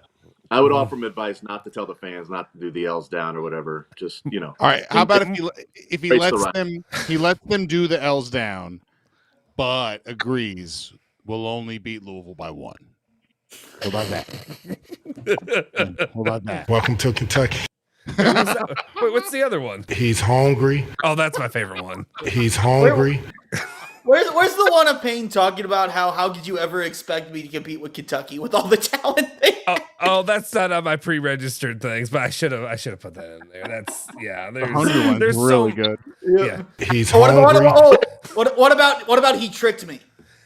No, that's not. These weren't pre-registered. That's the best one. Okay, this mixer, I originally bought it because I was doing the Now We Can Talk Like Clay Travis podcast. At least that's what the Andy used to call it. But when I was doing the podcast, and that's why I did it, and so I put those in for that. So this is like a year old. At least a lot of these sounds are a year old. That's in it. Which, first of all, I'm just doing this to be the ass because I was for so long on your end of it, and it's a shitty ass feeling. So I'm in no way actually mad. Give me that sound. Give me this sound and give me that fucking sound. Yeah, I've heard it. Yeah. What if Mark Pope those were the days. Doesn't allow Kentucky fans to do the L's down, but does allow them to do horns down now that they're in the SEC? Like, what if he gets like crazy like that? But I was wrong.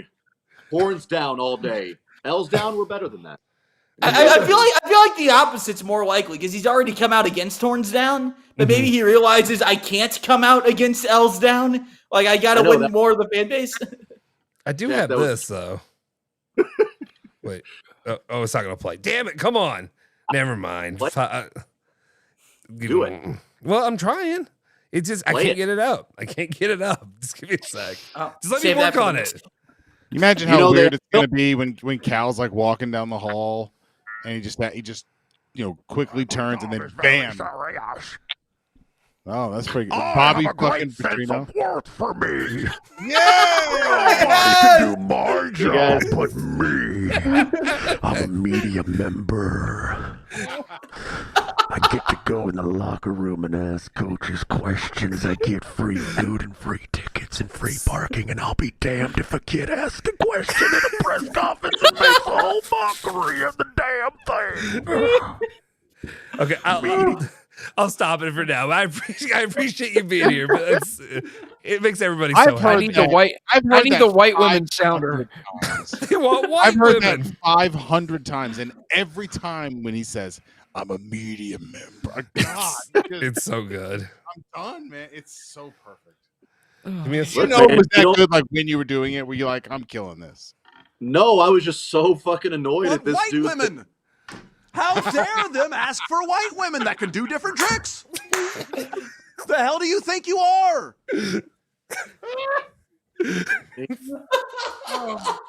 Look, I did 3 hours by myself a day for 10 years. What do you want to do?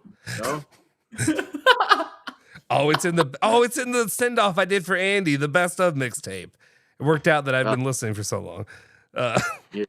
You know, I think you're good by now. No, I don't know if I don't know. There's so many. Actually, I don't know if yours was the one. No, it was Locke that we didn't get to play a lot of. That's all it was. Yeah. You know what I think is the single greatest sound in like the history of our radio station? I love the smell of dicks. Was that what it was, Mark? No. Second best sound in the history of our radio station. After that. Was Locke and Andy trying to figure out what Dale was? My God. Dale Earnhardt? Yes. And Locke actually thinking that Pitbull was shouting out Dale Earnhardt Jr. The only thing I think of is that Dale Earnhardt. That's the only thing you could think of? Actually, I know. Out of all the things you could have thought of, that Dale Earnhardt? Dale. Shout out Dale. Oh my God! Yeah, that was better than that. This one's better though. This one. I had to put this in. To me, I thought Asian people were white, but I got in trouble for saying that once. There's Locke. Here you go. Here, Ennis. It's. Now, Cooper, help me here. Does that mean anything when he calls him Dale? Is that a... I have no idea. Okay, well, if you have no idea, then me and Locke are going to be lost on this one. What does Dale mean? The only thing I can think of, and this is an absolute wild-ass guess, is that Dale Earnhardt Jr. is also coming out with an autobiography explaining how he overcame injuries or something when he was a driver. Is there a chance Pitbull was trying to, he was also composing a congratulations tweet to Dale Earnhardt Jr.? That's the only thing I can come up with. Also, what Locke thought Pitbull was trying to sell a book. With Dale Earnhardt. Great job on Coop's part there to just leave him out to dry and not say what it is. It's so good. I mean, okay, I'm sorry. I have to. Let's see. Give me 1 sec. There was another one where out of here.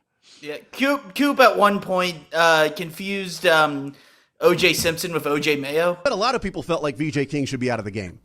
It's what I saw on Twitter. VJ shouldn't be playing. And whoa, don't get personal. Don't get personal now. Oh, by the way, let me throw this one out there to the Louisville fans that want to, get all faux outraged and clutch their pearls. I'm pretty sure there's a damn fan base that for 4 years called him Fat Wayne. Fat Wayne. So you tell me what's more personal there, Fat Wayne fans? Is it VJ King should not be on Louisville or calling somebody Fat Wayne for 4 damn years? Fat Wayne this and Fat Wayne that. Oh, by the way, he was also called, sarcastically, Big Game Wayne. Oh, they also made fun of his eyeliner that he wore. Remember Louisville fans talking about maybe Wayne Blackshear, maybe less eyeliner, maybe more working out in the gym? Boy, there's a lot of personal shots that were taken at Wayne Blackshear. So good. I don't remember seeing Louisville fan bases as a whole getting all upset at Fat Wayne. Maybe he shouldn't be drinking whole milk anymore. Fat Wayne. That's the line. There it is. No. VJ King, get him out of the game. You know what, Kentucky? Take him to Lexington with you. Oh, my God! Right. How could you possibly say that about this poor athlete? We don't have to do the whole thing. It's 2 minutes, unless you want to. But I forgot about. I'm sorry. I forgot about the whole milk comment. Yeah, that's the best part. That is the peak of the peak right there. There's some good stuff in here. Yeah, there's some really good stuff. Wayne Blackshear had an interesting career. Yep. He was phenomenal in that Elite Eight run in 2015. I mean, he won a national title. He was called Fat Wayne, and he was a book. Ince's internet went out. That's why he had to leave. I guess his house. Oh, that's what it is. And now he's sending me requests. We played the white women one. You just got to go back like a couple minutes. It was played. Yeah. He wants Jesse Jackson. Yeah. He wants Jesse Jackson. Wait, what's Jesse? There's a great comment. Better SEC coach, whoever is at Missouri or the Kentucky Mormon guy. Kentucky Mormon guy. Jack, you know who Janet Jackson is? Yeah, music singer, and she had the wasn't she the one that had the Super Bowl incident? Yes, of course. Yes, he knew that. Who's? She has a famous brother. Do you know who her famous brother is? He knows this. Jack knows this. Oh, it's the Reverend, right? Jesse Jackson? Oh God! Or is she Michael Jackson's? I gotta leave. I'm leaving. Oh, is she Michael Jackson's sister? He said Jesse Jackson. Yes. I was sitting between either Michael Jackson or Jesse Jackson. I wasn't sure which one it was. Oh, God. I just knew it was one of the two.